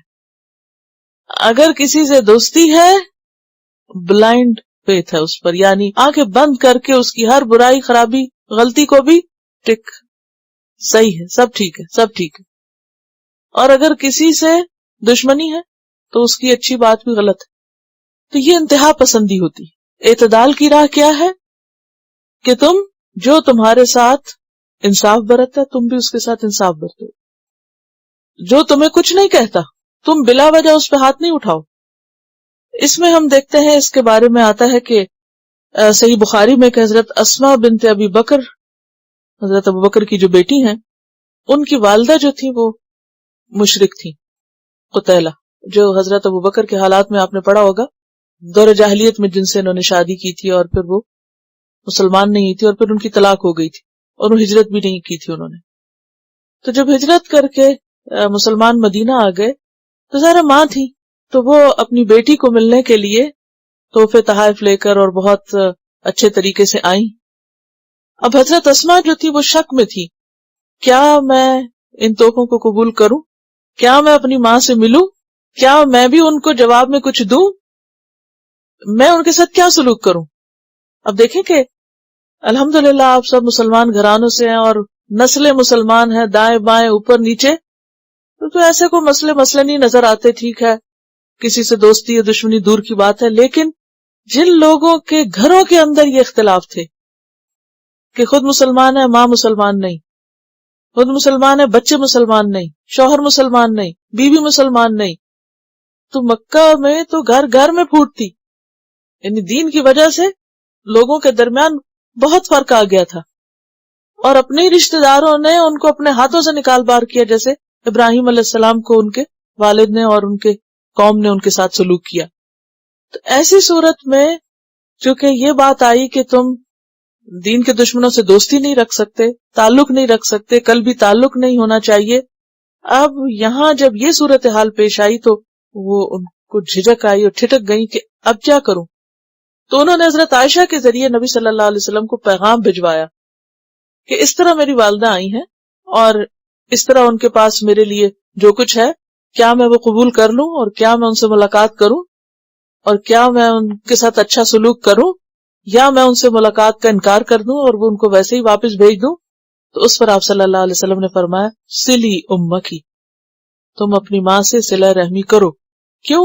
اس لیے کہ وہ ایک بے ضرر سی ماں تھی، اس کو دین سے، اسلام سے، مسلمانوں سے دشمنی نہیں تھی، بس وہ اپنے دور جاہلیت کے طریقے پر تھی. کچھ لوگ ایسے ہوتے ہیں نا نان مسلم، وہ چونکہ پیدا ہی نان مسلم ہوئے کسی بھی خاص ریلیجن کے اندر، اب کیا ہے کہ ان کو اپنی دنیا سے غرض ہے، نہ کسی دین سے، نہ کسی آخرت سے، نہ کسی اور چیز سے. وہ اپنے ایک محدود سے دائرے میں ہوتے ہیں، وہ کسی کو نہ اچھا کہتے ہیں نہ برا کہتے ہیں. اب کیا ہے، ایسے لوگوں سے جب واسطہ پڑے تو پھر کیا کرو، اور خاص طور پر اگر وہ تمہارے رشتہ دار ہوں تو اس میں آپ نے صلہ رحمی کی تلقین کی، اور اس پر یہ آیات بھی نازل ہوئی کہ لا ینہاکم اللہ، اللہ تم کو نہیں روکتا، ان الذین لم یقاتلوکم فی الدین، ان لوگوں سے دوستی کرنے میں، یا تعلق، دوستی سے مراد یہاں ریلیشن شپ جیسے عام تعلقات ہوتے ہیں، وَلَمْ يُخْرِجُوكُمْ مِنْ دِيَارِكُمْ، اور انہوں نے تم پہ کوئی زیادتی نہیں کی، تمہیں تمہارے گھروں سے نہیں نکالا، کہ تم بھی ان کے ساتھ انصاف کا معاملہ کرو، کیونکہ اللہ انصاف کرنے والوں کو پسند کرتا ہے. اب اس میں یہ بھی ہے کہ عدل و انصاف تو ہر ایک سے ہوگا، دوست سے بھی ہوگا، دشمن سے بھی ہوگا، کیونکہ ہمارا دین عدل پر قائم ہے. ان اللہ یأمر بالعدل والاحسان وایتاء ذی القربى، تو عدل کس کے ساتھ ہوگا، انصاف کس کے ساتھ ہوگا، ہر ایک سے ہوگا، خواہ کوئی اپنا ہے یا کوئی پرایا ہے، دوست ہے یا دشمن ہے. عدل سے انحراف کسی بھی صورت میں جائز نہیں کہ کوئی شخص آپ پہ زیادتی نہیں کر اور آپ اس پہ زیادتی شروع کر دیں. لیکن دوستی اور محبت کا تعلق، قلبی تعلق، اس سے ہوگا جو اللہ کا دوست ہو. کس سے ہوگا؟ جو اللہ کا دوست ہو، یا کم از کم اللہ کا دشمن نہ ہو. دوست نہیں تو دشمن بھی نہیں، اس سے تو آپ تعلق رکھ سکتے، لیکن جو اللہ کا دشمن ہے وہ پھر آپ کا دوست نہیں. مجھے امید ہے کہ مسئلہ واضح ہے یا نہیں. اس میں آپ دیکھیے کہ کیٹیگریز ہو جاتی ہے نا. کچھ لوگ ایسے ہیں کہ جو انہیں صرف اپنی دنیا سے غرض ہے، کسی دین سے نہیں. نہ وہ آپ سے محبت کرتے ہیں نہ نفرت کرتے ہیں، بس ایک عام ریلیشن شپ ہے. اور ایک وہ ہیں کہ جو نفرت بھی کرتے ہیں اور نقصان بھی پہنچاتے ہیں اور پھر دین کے معاملے میں رکاوٹ بھی ڈالتے ہیں. تو ان سے معاملہ جو ہے مختلف ہوگا. اور پھر دوسری بات یہ ہے کہ جب تک کوئی ثبوت نہ ہو آپ کے پاس، دل کا حال کسی کو بھی معلوم نہیں. تو انسان ہمیشہ دیکھیے، چاہے کسی اور مذہب کا یا اپنے، آپ جب کسی کے ساتھ بھی تعلق رکھتے ہیں تو کیسے رکھتے ہیں؟ قدم قدم اٹھا کے رکھتے ہیں. اگر کوئی آپ کے ساتھ چلتا ہے اور آپ سمجھتے کہ وہ سنسیئر ہے آپ کے لیے، تو آپ بھی اس کے لیے اس سے بڑھ کے سنسیئر ہو جاتے ہیں. لیکن جہاں آپ کو پتہ چلتا ہے کہ دوسرا شخص آپ کو دھوکہ دے رہا ہے، تو اللہ نے ہمیں عقل دی ہے کہ اگر کوئی دھوکہ دیتا ہے یا ضرر پہنچاتا ہے یا خصوصاً تمہارے دین کا نقصان ہے اس کے تعلق میں، تو پھر اس سے بیک آؤٹ کر جاؤ.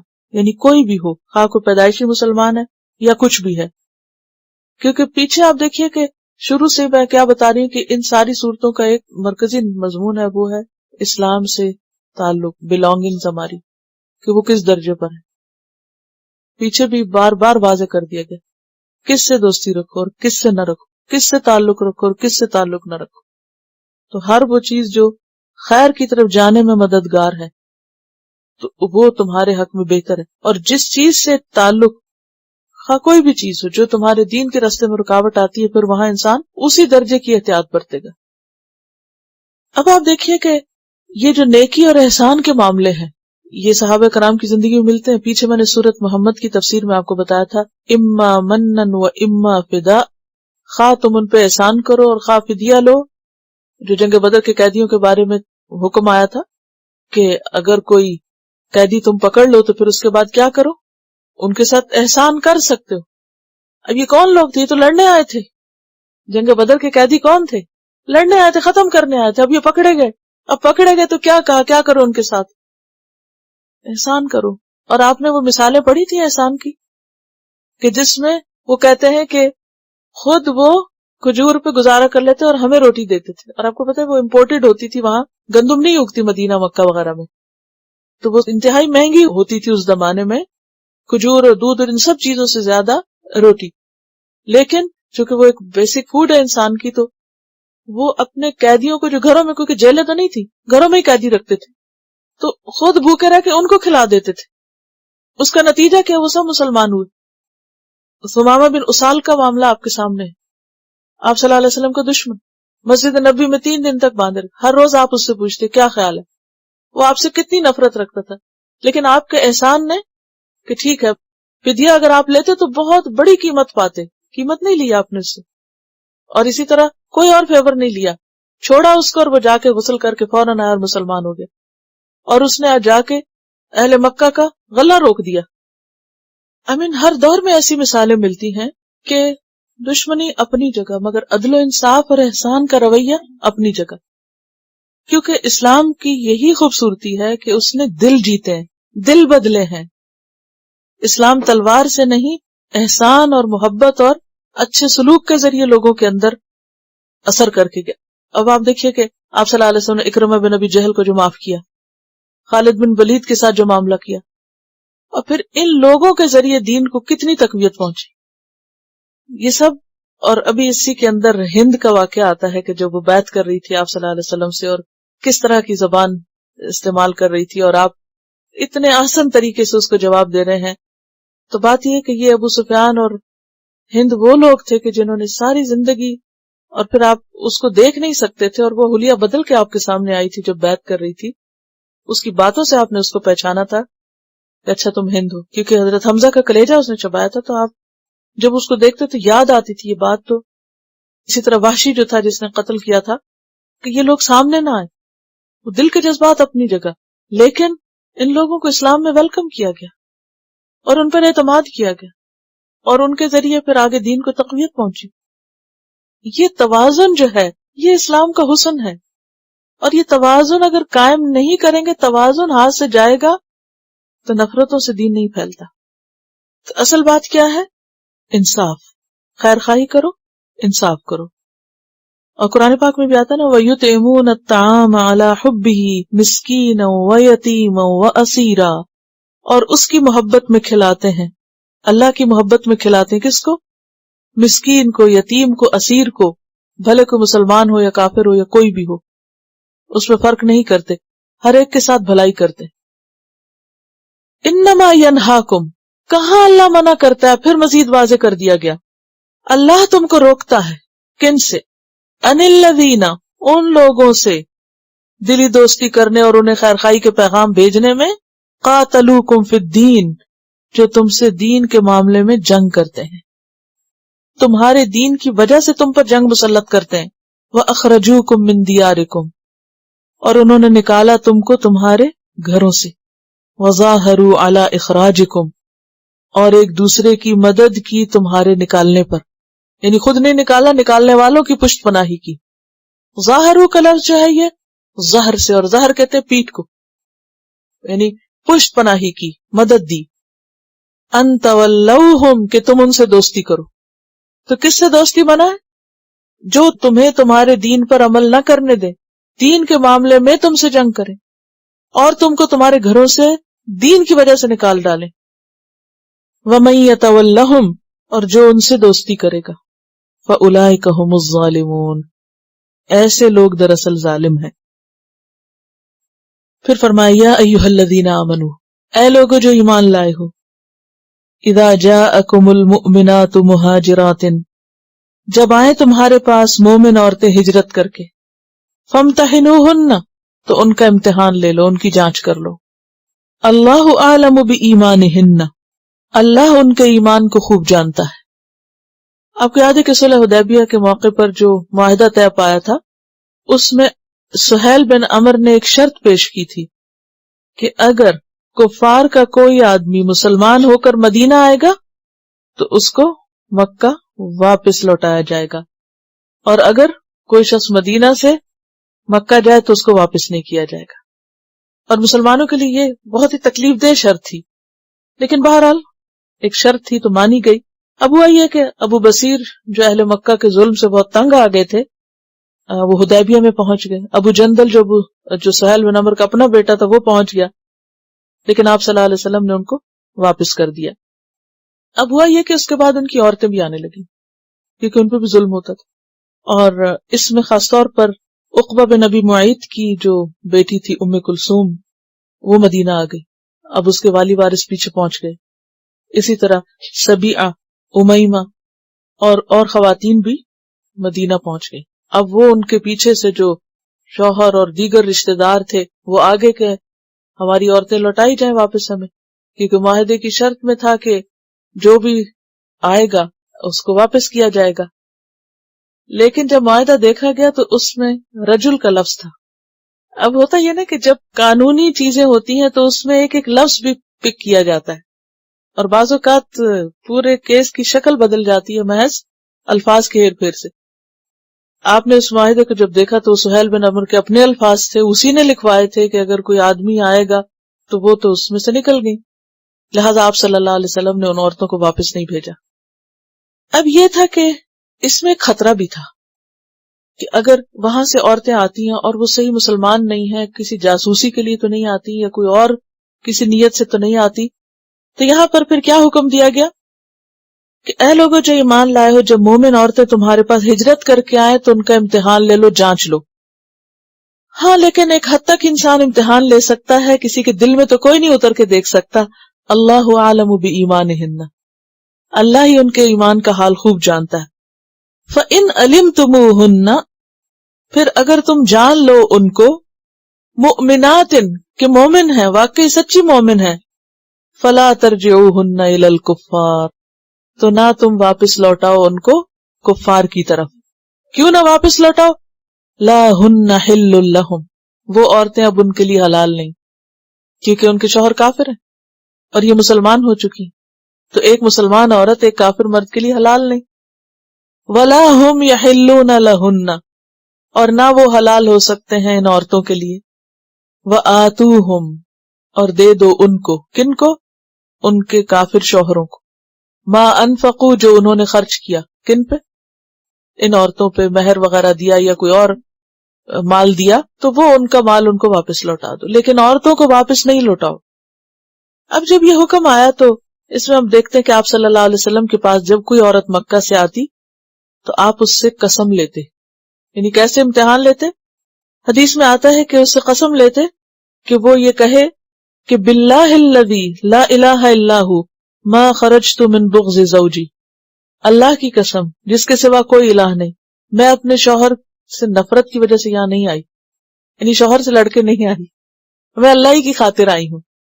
ما خرجت رغبتا عن ارض الی ارض، کہ اللہ کی قسم میں اس زمین کی رغبت میں نہیں آئی کہ وہاں سے یہاں امیگریشن چاہیے تھی، ان ارض الی ارض، کہ ایک جگہ چھوڑ کر دوسری جگہ آنے کا سیر کا شوق تھا، اس لیے مکہ میں دل نہیں لگا تو مدینہ آ گئی، اس لیے میں نہیں آئی۔ باللہ ما خرجت التماس الدنیا، اللہ کی قسم میں کسی دنیا کی تلاش میں نہیں آئی۔ باللہ ما خرجت الا حبا للہ ورسولہ، اللہ کی قسم میں نکلی ہوں صرف اللہ اور اس کے رسول کی محبت میں، اور کوئی چیز مجھے یہاں نہیں لائی۔ تو یہ تھا وہ امتحان، یہ تھے وہ الفاظ جن پر اس عورت کو ایکسپٹ کیا جاتا تھا، کیونکہ ہجرت اصل میں ہجرت وہی ہے جو صرف اللہ کے لیے کی جائے، کسی اور مقصد کے لیے نہیں۔ تو اس میں فرمایا کہ تم ان کا امتحان لے لو، اور اگر تم ان کے اندر ایمان پاؤ تو پھر تم ان کو واپس نہ لوٹاؤ۔ ولا جناح علیکم، اور تم پر کوئی گناہ نہیں، کس معاملے میں؟ ان تنکحوہن، کہ تم ان سے نکاح کر لو، چاہے ان کے شوہروں نے ان کو طلاق نہیں بھی دی، لیکن ان کے کفر کی وجہ سے اب یہ نکاح خود ہی فسخ ہو گئے۔ یہ ایسے ہی نا کہ اگر خدا نخواستہ کسی عورت کا شوہر مرتد ہو جائے تو وہ نکاح فسخ ہو جاتا ہے۔ اذا آتیتموہن اجورہن، جب تم دے دو ان کو ان کے مہر، یعنی وہاں سے اگر کوئی عورت اپنا گھر بار چھوڑ کر آ گئی ہے تو یہاں کوئی مسلمان مرد اس سے شادی کر سکتا ہے، بس شرط یہ ہے کہ تم کو اس عورت کا مہر دینا ہوگا۔ یعنی مہر کی کس قدر پابندی ہے نا، کسی معاملے میں معاف نہیں کیا گیا۔ ولا تمسکوا بعصم الکوافر، اور نہ تم روک کے رکھو کافر عورتوں کے عقد نکاح۔ عصم جو ہے یہ دراصل عصمت کی جمع ہے، اور عصمت کا معنی ہوتا ہے حفاظت، اور یہاں مراد ہے عقد نکاح، کیونکہ نکاح بھی دراصل عورت کے لیے کیا ہوتا ہے؟ حفاظت کا ذریعہ ہوتا ہے۔ الکوافر جو ہے یہ کافرت ان کی جمع ہے، یعنی کافر عورتوں کے نکاح تم مت پکڑ کر رکھو۔ کیا مطلب ہے اس کا؟ یعنی مسلمان مردوں کے پاس اگر کافر عورتیں اور وہ جانا چاہتی ہیں اپنے ماں باپ کے ہاں مکہ میں کافر رشتہ داروں کے پاس، جانے دو، تم بھی ان کو مت روک کے رکھو۔ وہاں سے مومن عورتیں آ گئی ہیں، آنے دو۔ یہاں سے کافر تمہاری بیویاں واپس جانا چاہتی ہیں، جانے دو۔ سمجھ آئی؟ اس میں ہم دیکھتے ہیں کہ حضرت عبداللہ بن عمر کی جو والدہ تھیں وہ مشرک تھیں، وہ واپس گئی تھیں۔ پھر اسی طرح طلحہ بن عبید اللہ کی بیوی اربا، ان کو انہوں نے طلاق دے دی، بھیج دیا۔ پھر اسی طرح ہم دیکھتے ہیں کہ حضرت زینب جو تھی نبی صلی اللہ علیہ وسلم کی بیٹی، وہ ہجرت کر کے آ گئی تھی، لیکن ابو العاص جو آپ کے داماد تھے وہ بھی مسلمان نہیں ہوئے تھے، وہ نہیں آئے، تو یہ واپس آ گئی، یہ مدینہ آ گئی۔ اب جب وہ مسلمان ہو کر آئے تو آپ نے ان کے ساتھ ان کو رخصت کیا۔ تو یہ وہ اب وقت آ گیا تھا کہ جب جو نکاح کے رشتے تھے وہ اسلام اور کفر کی بنیاد پر ہی باقی رہے، کیونکہ نکاح کا رشتہ بھی ایک محبت کا رشتہ ہوتا ہے نا۔ تو جس طرح عام تعلقات میں محبت یعنی بغض اور محبت کے درمیان فرق کر دیا گیا، ولا اور برا کا فرق کر دیا گیا، اسی طرح اب یہ کہ اس سے قریب تر چیز کیا ہے؟ نکاح شادی، اس کو بھی اب ایمان ہی کی بنیادوں پر قائم کرنا ہوگا۔ اور اس میں آپ کو معلوم ہے کہ حضرت ام حبیبہ کی جو بہن تھی نا، ام حکیم، وہ پہلے مسلمان ہوئی اور پھر وہ واپس مرتد ہو گئی اور پھر وہ مکہ چلی گئی، لیکن باقی آنے والوں میں سے کوئی واپس نہیں گیا، یعنی جو ہجرت کر کے آئیں وہ مدینہ ہی رہیں، لیکن صرف ایک خاتون کے بارے میں ملتا ہے کہ وہ واپس چلی گئی اور وہ ام حکیم۔ میں سوچتی ہوں نا کہ ایمان کیا چیز ہے، ایک بہن کہاں پہنچی، دوسری کہاں پہنچی، اور ابو سفیان کب ایمان لائے، اور پھر ان کی اہلیہ اور بیٹی جو ہے وہ کتنا ارلی سٹیج میں ایمان لے آئیں، ہجرت حبشہ کر کے گئیں۔ ام حبیبہ جو ہے، کس طرح رشتے اور تعلق اور خون کے رشتے بھی کیسے کیسے الگ ہوتے گئے۔ وَاسْأَلُوا مَا أَنفَقْتُمْ، اور تم مانگ لو جو تم نے خرچ کیا. کس پر؟ اپنی کافر بیویوں پر جو تمہیں چھوڑ کے چلی گئیں. ان کافروں سے نہیں. ابھی ایک طرح سے معاہدہ ہوگا نا، یعنی دو طرفہ تعلقات جو ہیں قومی سطح، حکومت کی سطح پر، تو اس میں کیا طے قرار پایا کہ جو وہاں سے یہاں آئے گی اس کا مہر اس مرد کو دے دیا جائے گا، یعنی کہ یہاں شادی کرے گا اس عورت سے. اور اسی طرح اگر یہاں سے کوئی جاتی ہے تو جس شوہر کے گھر سے وہ عورت گئی ہے جس کے پاس، وہ وہاں سے اس کو جواباً لوٹائے گا. وَلْيَسْأَلُوا مَا أَنفَقُوا، اور چاہیے کہ وہ مانگ لیں جو انہوں نے خرچ کیا. یہ عدل ہے نا، تم مانگ لو جو تم نے خرچ کیا، وہ مانگ لیں جو انہوں نے خرچ کیا. سمپل سی بات ہے. ذالکم حکم اللہ، یہ اللہ کا حکم ہے. یحکم بینکم، اللہ تمہارے درمیان فیصلہ کرتا ہے. واللہ علیم حکیم، اور اللہ علم والا ہے، حکمت والا ہے. دیکھیے بنیادی طور پر مہر ہی ہے، کیونکہ جب خلا ہوتی ہے یا نکاح فسخ ہوتا ہے تو کیا واپس کیا جاتا ہے؟ مہر ہی واپس کیا جاتا ہے، مہر ہی دیا جاتا ہے. کیونکہ گفٹ جو باقی ہوتے ہیں نا ان کو واپس نہیں کیا جاتا. نکاح، مہر، گواہ، ولی، یہ سب کانسیپٹ پہلے سے تھے. بیسیکلی تو یہ دین ابراہیمی پر ہی تھے نا ایک طرح سے، لیکن ان میں شرک اور خرابیاں آ گئی تھی. وَإِن فَاتَكُمْ شَيْءٌ، اور اگر فوت ہو جائے تم سے کوئی چیز. اب یہ چیز کیا ہے؟ اس کے دو معنی کیے گئے، بیوی یا مہر. اور فوت سے مراد یا مرنا نہیں ہے، اس سے مراد تمہارے ہاتھ سے نکل جائے. اور اگر تمہارے ہاتھ سے نکل جائے کوئی چیز، من ازواجکم، تمہاری بیویوں میں سے، یعنی بیوی چلی گئی، یا پھر یہ کہ تمہیں مہر دیا نہیں، کیونکہ اللہ کا حکم ان پہ تو ہم جبر نہیں کر سکتے کہ وہ ضرور مانے. اصولی طور پہ تو ماننا چاہیے، لیکن اگر کوئی نہ مانے تو اب کیا ہو؟ اتنی بات سمجھ آ گئی؟ یعنی اگر تمہارے ہاتھ سے نکل گئی کوئی چیز تمہاری بیویوں میں سے، یعنی وہ خود یا ان کا مہر تم کو نہیں ملا، الی الکفار، طرف کفار کے چلی گئی، مرتد ہو کر کوئی عورت چلی گئی، یا عورت گئی اور تم نے مہر دیا تھا اور جس کے پاس وہاں گئی اس نے وہ مہر تمہیں نہیں لوٹایا. فعاقبتم، پھر تمہاری باری آئی، تمہاری نوبت آئے، تمہاری باری آئے. عاقب کا لفظ ہے نا معاقبہ سے. ایک معنی ہوتا ہے بدلہ لینے کی باری، اور دوسرا معنی ہوتا ہے مال غنیمت حاصل کرنا. اب تمہاری باری آئے تو تم کیا کرو؟ فآتوا الذین ذہبت ازواجہم، تو دے دو ان لوگوں کو جن کی بیویاں چلی گئیں، مثل ما انفقوا، مانند اس کے جو انہوں نے خرچ کیا. یعنی ان عورتوں پر جو کفار کے پاس چلی گئیں مسلمانوں کو چھوڑ کر، ان پر جو خرچ کیا وہ پھر کیا کریں؟ تم کو لوٹائیں. عاقب تم کا ایک مطلب ہے مال غنیمت حاصل کرنا، کیونکہ وہ بھی عقاب، اور عقب ایڑی کو کہتے ہیں نا پیچھے بچا کھچا، یعنی جو جنگ کے بعد ہاتھ آئے. تو مطلب یہ ہے کہ جن مسلمانوں کی بیویاں کافروں کے پاس چلی گئیں، مسلمانوں کے ہاتھ سے نکل گئیں، ان کو کافروں سے حاصل شدہ مال غنیمت میں سے دے دو، جتنا انہوں نے مرتد ہونے والی بیویوں پہ خرچ کیا تھا مہر وغیرہ، اگر وہ نہیں دیتے خود تو. مثلا ایک مسلمان عورت مکہ سے مدینہ آ گئی، شادی شدہ تھی، اس کے شوہر نے جو مہر اس عورت کو دیا تھا وہ واپس کون لوٹائے گا؟ جو اس کا نیا مسلمان شوہر ہے. اب ایک کافر عورت جو مسلمان کی بیوی تھی وہ مدینہ سے مکہ چلی گئی، اس کا مہر کس کو دینا ہے؟ جو کافر شوہر جس کے پاس جا کے دوبارہ نکاح کرے گی، وہ نہیں دے رہا، وہ کہتا میں نہیں دیتا. یہ تو دے رہا ہے کہ حکم اللہ ہے، مجھے تو دینا ہی دینا ہے، وہ نہیں دے رہا. اب اس مسلمان مرد کو تو بہت نقصان ہوا، بیوی بھی چلی گئی اور پیسے بھی لے گئی. اب اس کو کیسے کمپنسیٹ کیا جائے؟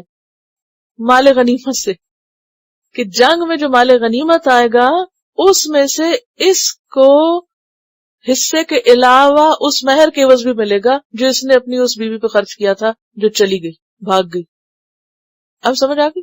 یہ تو حکومت دے گی نا، اسلامی حکومت دے گی، وہ تو سب چیزیں وہاں، یعنی ایک طرح سے قانون ہے یہ، ٹھیک ہے. انہی سے جنگ ہوگی تو پھر ہاتھ آئے گی.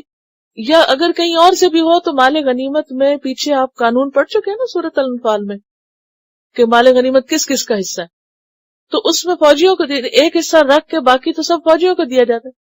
اب وہ تو سب میں ایکول یا جس طرح ان کی قربانی ہے اس کے مطابق تقسیم ہوگا، لیکن اس میں سے ایک حصہ پہلے ہی، جیسے وراثت تقسیم ہونے سے پہلے قرضہ چکایا جاتا ہے، تو یہ قرضہ ہے جو ان کو دیا جائے گا، یعنی چکایا جائے گا ان کا. اب وہ جنہوں نے دبا لیا وہ تو نہیں دیتے نا. اور اگر ان کا نہ بھی آئے، کوئی بھی آئے، تو مال غنیمت کس کی ملکیت ہوتی ہے؟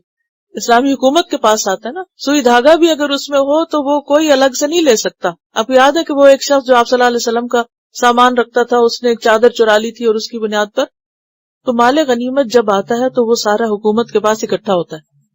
اب وہ اس کے حصے بکھرے کرتے ہیں جو اللہ کا قانون ہے اس کے مطابق. اس قانون میں، اس مال میں ان مردوں کا بھی حصہ ہے جن کی بیویاں مرتد ہو کے یا کافر ہونے کی بنا پر چلی گئیں اور وہاں ان کے شوہروں نے ان کا پیسہ واپس نہیں لوٹایا. اب یہ تو مارے گئے، اب ان کو اللہ تعالیٰ دلوا رہا ہے ایک اور جگہ سے. یعنی آپ دیکھیے نا کہ حقوق کے معاملے میں کس قدر باریک، اور خصوصاً یہ جو نکاح میں مہر کا جو کانسیپٹ ہے، جس کی ہم خاص طور پر جو سب کانٹیننٹ کے مسلمان ہیں ان کے ہاں تو یہ کانسیپٹ ہی بالکل ختم ہو گیا. لیکن آپ دیکھیے کہ کہاں تک جا کے حق دلوایا جا رہا ہے. بیسیکلی سوشل ویلفیئر کا کانسیپٹ بھی اس میں آتا ہے نا کہ جن کے ساتھ کوئی زیادتی ہوئی، کسی دوسرے ملک کے بندے نے کی یا کسی نے بھی کی، گھر سے ہی شوہر نہیں بیوی کو خرچ دے رہا، تو پھر گورنمنٹ انوالو ہو جاتی ہے نا کہ اس عورت کو پروٹیکٹ کرے. تو اسی طرح یہ حقوق کی پروٹیکشن ہے ایک طرح سے. تو فَعَاقَبْتُمْ کا ایک معنی کیا؟ پھر مال غنیمت پائی تم نے، تو اب اس غنیمت میں سے کیا کرو؟ فَآتُوا الَّذِينَ، دو ان کو، ذَهَبَتْ أَزْوَاجُهُمْ، جن کی بیویاں چلی گئیں، مثلہ، کتنا دو؟ مانند اس کے، مان فقو، جو انہوں نے خرچ کیا تھا. وَاتَّقُوا اللَّهَ، اور اللہ سے ڈرو، الَّذِي أَنْتُمْ بِهِ مُؤْمِنُونَ، وہ جس پر تم ایمان رکھتے ہو، جس کو تم مانتے ہو، اس کا خوف کرو. یا ایھا النبی، اے نبی صلی اللہ علیہ وسلم، اذا جاءک المؤمنات، جب آئیں آپ کے پاس مومن عورتیں، یبایعنک، وہ بیعت کریں آپ سے، علی، اس بات پر، اللہ یشرکن باللہ شیئا، کہ وہ نہیں شریک کریں گی اللہ کے ساتھ کسی چیز کو، یعنی شرک نہیں کریں گی. ولا یسرقن، اور نہ وہ چوری کریں گی. ولا یزنین، اور نہ زنا کریں گی. ولا یقتلن اولادہن، اور نہ وہ اپنی اولادوں کو قتل کریں گی. ولا یاتین ببہتان، اور نہ آئیں گی یا ارتکاب کریں گی کسی بہتان کا، یفترینہ، جس کو وہ خود گھڑ رہی ہوں، بین ایدیہن، اپنے ہاتھوں کے درمیان، وارجلہن، اور اپنے پاؤں کے درمیان، یعنی دانستہ طور پر، خود ساختہ. ولا یعصینک فی معروف، اور نہ وہ آپ کی نافرمانی کریں گی معروف میں. فبایعہن، تو بیعت کر لو ان سے. واستغفر لہن، اور استغفار کرو ان کے لیے اللہ، اللہ سے. ان اللہ غفور الرحیم، بے شک اللہ غفور الرحیم ہے. اب یہاں پر اس معاملے کو مزید واضح کیا جا رہا ہے کہ پیچھے تو تھا نا کہ جب وہ ہجرت کر کے آ جائیں تو ان کا جانچ کر لو اور ان کو رکھ لو، واپس نہ جانے دو. اب ایک سٹیپ اس سے آگے، ہجرت کے بعد بیعت ہے. بیعت کیا؟ کہ عہد کہ ہم اللہ رسول کے وفادار رہیں گے. تو اس بیعت کی کچھ مزید شرائط ہیں، اور وہ کیا ہے کہ کس عورت کو مسلمان سمجھا جائے گا، یعنی جو کفر چھوڑ کر اسلام لائی ہے، مکہ چھوڑ کے مدینہ آئی ہے، اس کو کیا کیا چیزیں لازمن کرنی ہوں گی اس جگہ پر، کن کن اصولوں کی پابندی کرنی ہوگی. یہ اوتھ لی جا رہی ہے، ٹھیک ہے. تو جو اوتھ ہوتی ہے اس کے اندر کچھ کنڈیشنز ہوتی ہیں نا. کیا کیا ہوتی ہیں؟ کوئی مثلا اگر آپ کسی ملک کی نیشنلٹی لے رہے ہیں، سٹیزن شپ لے رہے ہیں، تو کوئی اوتھ لی جاتی ہے آپ سے. اور کیا ہوتا ہے اس میں؟ مثلا کیا نہیں کریں گے؟ غداری نہیں کریں گے، اور جی جان دیں گے، اور پتہ نہیں بہت کچھ اور. اب آپ دیکھیں کہ یہ بھی ایک طرح سے یہاں کی نیشنل ہو رہی ہیں، مکہ چھوڑ کر مدینہ کی ریاست کی سٹیزن بن رہی ہیں. اب اس سٹیزن شپ کی جو اوتھ لی جا رہی ہے ان سے، اس کی کنڈیشنز، ٹرمز اینڈ کنڈیشنز کتنی زبردست ہے. نمبر 1، شرک نہیں کرو گی، شرک نہیں کرو گی. نمبر 2، ولا یسرقنا، چوری نہیں کرو گی.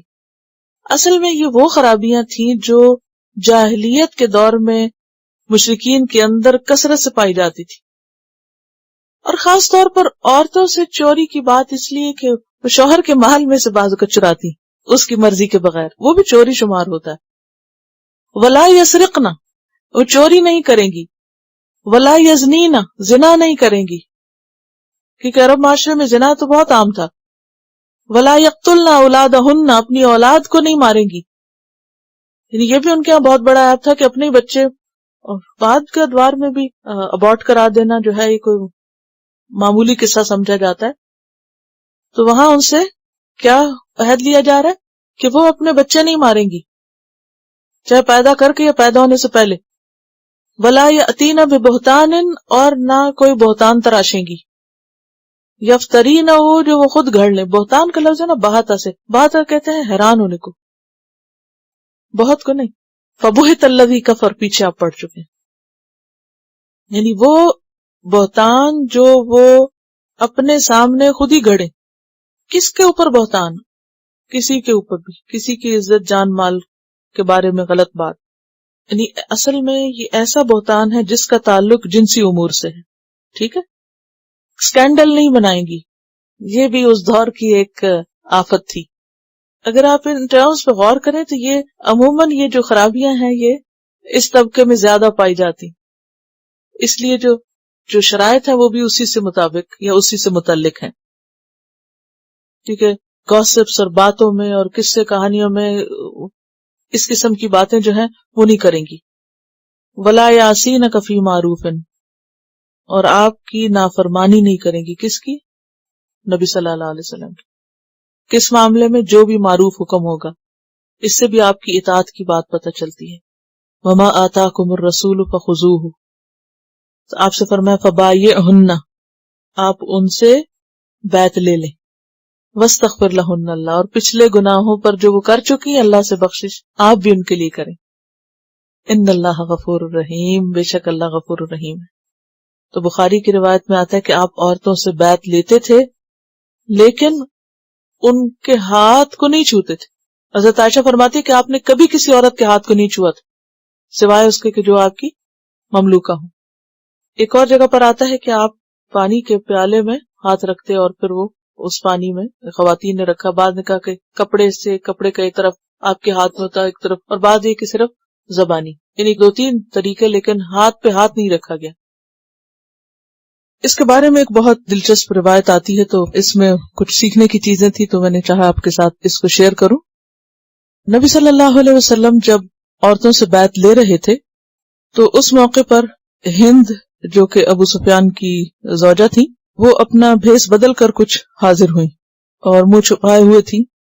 ان کو یہ خوف بھی تھا کہ حضور صلی اللہ علیہ وسلم ان کو پہچان لیں گے، کیونکہ حضرت حمزہ کا وہ کلیجہ چبا چکی تھی جنگ احد کے موقع پر۔ تو جب آپ بیعت لے رہے تھے تو آپ نے فرمایا کہ میں اس شرط پر تمہیں بیعت کرتا ہوں، یعنی اور بھی خواتین تھیں، کہ تم وعدہ کرو کہ اللہ تعالیٰ کے ساتھ کسی کو شریک نہ بناؤ گی۔ ہند چپ نہ رہ سکی، کہنے لگی جس شرط کے بغیر مردوں کی بیعت قبول نہیں، اس کے بغیر ہماری بیعت کیسے قبول ہو سکتی ہے؟ یعنی شرک سے بچنے کی جو شرط ہے یہ بہت واضح اور بہت اہم اور ضروری ہے۔ پھر حضور نے فرمایا کہ دوسری شرط یہ ہے کہ تم چوری نہیں کرو گی۔ ہند بولی میں ابو سفیان کے مال سے کچھ لے لیا کرتی تھی، معلوم نہیں وہ میرے لیے حلال ہے یا نہیں۔ ابو سفیان پاس کھڑے تھے، انہوں نے کہا آج تک جو تم نے لیا وہ تمہارے لیے حلال ہے، یعنی میں اس کو حلال کرتا ہوں۔ حضور صلی اللہ علیہ وسلم یہ سن کر ہنس پڑے اور اس کو پہچان لیا کہ یہ کون خاتون ہے۔ فرمایا تو ہند عتبہ کی بیٹی ہے؟ کہنے لگی نعم، فاعفو عما سلف، جو ہو چکا آپ اس کو معاف کر دیجئے۔ یا نبی اللہ عفا اللہ عنکا، اے اللہ کے نبی اللہ آپ سے درگزر کرے۔ حضور نے فرمایا تیسری شرط یہ ہے کہ تم زنا نہیں کرو گی۔ ہند بولی کیا آزاد عورتیں بھی ایسا کرتی ہیں؟ یعنی ان کے ہاں یہ بہت عیب کی بات تھی۔ پھر حضور نے فرمایا چوتھی شرط یہ ہے کہ تم اپنی اولاد کو قتل نہیں کرو گی۔ ہند بولی ان کے باپوں کو تو آپ نے قتل کر دیا، اب ان کے بچوں کے لیے آپ ہم کو نصیحت کرتے ہیں۔ یہ بات سن کر حضرت فاروق اعظم ہنستے ہنستے لوٹ پوٹ ہو گئے، حضور کے لب مبارک بھی تبسم آشنا ہوئے۔ آپ نے فرمایا پانچویں بات یہ ہے کہ تم کسی پر جھوٹا بہتان نہیں باندھو گی۔ اس نے کہا بے شک بہتان تراشی بہت قبیح چیز ہے، اور اللہ تعالیٰ ہدایت اور مکارم اخلاق کے بغیر کسی اور چیز کا حکم نہیں دیتا۔ پھر حضور نے فرمایا یہ وعدہ کرو کہ جس نیک کام کا میں حکم دوں گا اس کو تم بجا لاؤ گی۔ ہند بولی کہ ہم آپ کے قدموں میں حاضر ہیں، ہمارے دل میں قطعاً یہ خیال نہیں کہ ہم آپ کے حکم کی سرتابی کریں گے۔ یہ واقعہ لکھنے کے بعد علامہ آلوسی کہتے ہیں کہ ہند کے کلام میں یہ شوخی اس وجہ سے تھی کہ وہ ام المومنین ام حبیبہ کی والدہ تھیں، یعنی آپ کی ساس بنتی تھی، اور یہ وجہ بھی تھی کہ ساری زندگی ایک طرح سے جہالت میں گزری تھی اور نیا نیا اسلام قبول کیا تھا۔ لیکن اس واقعے سے یہ پتہ چلتا ہے کہ عرب عورتیں جو تھی وہ کتنی بولڈ بھی تھیں اور اپنا معافی ضمیر کس طرح بیان کرنا جانتی تھیں، اور بات کی کھری بھی کتنی تھی، یعنی جو دل میں تھا اس کا اظہار بھی ساتھ ساتھ کیا۔ اور اہم بات یہ کہ یہ وہ تمام وہی شرائط ہیں جن کا قرآن مجید میں ذکر کیا گیا، تو اسے پتہ چلتا ہے کہ آپ نے ایک کے بعد ایک شرط بیان کر کے پھر اس پر عہد لیا۔ پھر آخر میں فرمایا یا ایھا الذین آمنو، اے لوگو جو ایمان لائے ہو، لا تتولوا، نہ تم دوستی کرو، قومن ایسی قوم سے، غضب اللہ علیہم، جن پر اللہ غضبناک ہوا، قد یئسوا من الآخرۃ، وہ آخرت سے مایوس ہو چکے ہیں، یعنی اپنی خرابیوں کی وجہ سے، اپنی نافرمانیوں کی وجہ سے آخرت کی بھلائی اور ثواب سے مایوس ہیں۔ کما یئس الکفار من اصحاب القبور، جس طرح عام کافر مایوس ہیں اصحاب القبور سے۔ اصحاب القبور سے مایوسی کیا ہوتی ہے کہ وہ دوبارہ مرنے کے بعد واپس آئے گا، قبر سے نکل کے پھر آئے گا۔ مرنے والا کبھی واپس نہیں آیا کرتا، مکمل نا امیدی ہوتی ہے۔ اسی طرح ان لوگوں کو مایوسی ہو چکی ہے آخرت کی کامیابی سے۔ یہ ایسے ہی ہے جیسے ایک شخص غلط کرتا ہے نا تو کہتا ہے جہنم میں تو جانا ہی ہے، 4 خرابیاں اور کر لو۔ کبھی سنا آپ نے ایسے لوگوں کو؟ بعض لوگ کہتے ہیں پتہ نہیں وہاں تو جنت ملنی ہے، نہیں یہاں تو مزے کر لو۔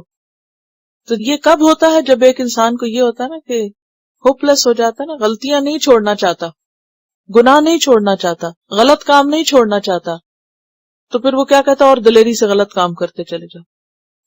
اور کب انسان کو پتا ہوتا ہے کہ میری آخرت خطرے میں ہو گئی اور پکی خطرے میں ہو گئی؟ جب وہ جان بوجھ کے غلط کام کرتا ہے۔ ان کو نبی صلی اللہ علیہ وسلم کی پہچان تھی، ان کی کتابوں میں لکھا ہوا تھا کہ ایک پیغمبر آئے گا جو ایسا اور ایسا ہوگا، اور جان بوجھ کے وہ اس کو نہیں مانے بلکہ الٹا اس کی مخالفت کی، دشمنی کی، اس کو نقصان پہنچایا۔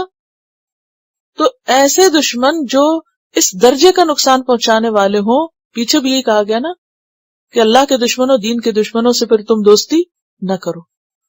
تو وہ لوگ جن پر اللہ غضبناک ہوا اور جو اپنی آخرت سے مایوس ہو چکے ہیں اپنی ہی خرابیوں کی وجہ سے، اتنے مایوس جیسے قبروں والوں سے لوگ مایوس ہوتے ہیں کہ دوبارہ جی کر اٹھ کے آئیں گے، تو ان لوگوں سے بھی تعلق نہ رکھو۔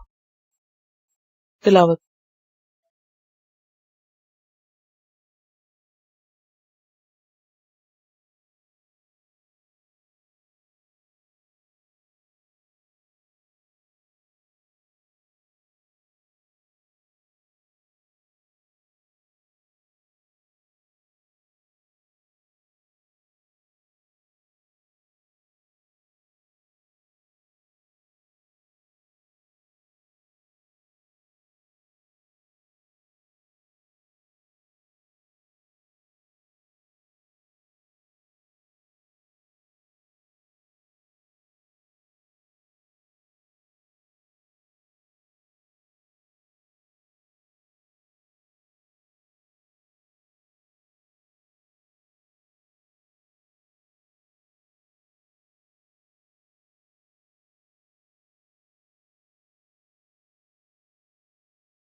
کہ سبحانک اللہم و بحمدک نشہد ان لا الہ الا انت نستغفرک و نتوب الیک. السلام علیکم و رحمۃ اللہ وبرکاتہ. Quran vocabulary 100%. The best application to understand Quran. Study with flashcards. Word list. Learn 25% of Quran vocabulary in 7 days. Multiple MCQs to practice and test vocabulary. Single choice. Multiple choice. True false. Bookmark difficult words. Study wrongly answer words. Test your skills. 12 essential grammar lessons at Learn Quranic Grammar. You can select number of word to study from bookmarks. Select number of times wrongly answered words for study. Test your skills with multiple choice flashcard, true false, matching words and single choice MCQs. Grammar lessons are available in PDF format. Native Quranic and Urdu fonts. Available at Google Play and Apple App Stores. Download it today to contribute in the Islamic Apps Development Project. Quran vocabulary 100% in Urdu. Visit smartappsweb.com.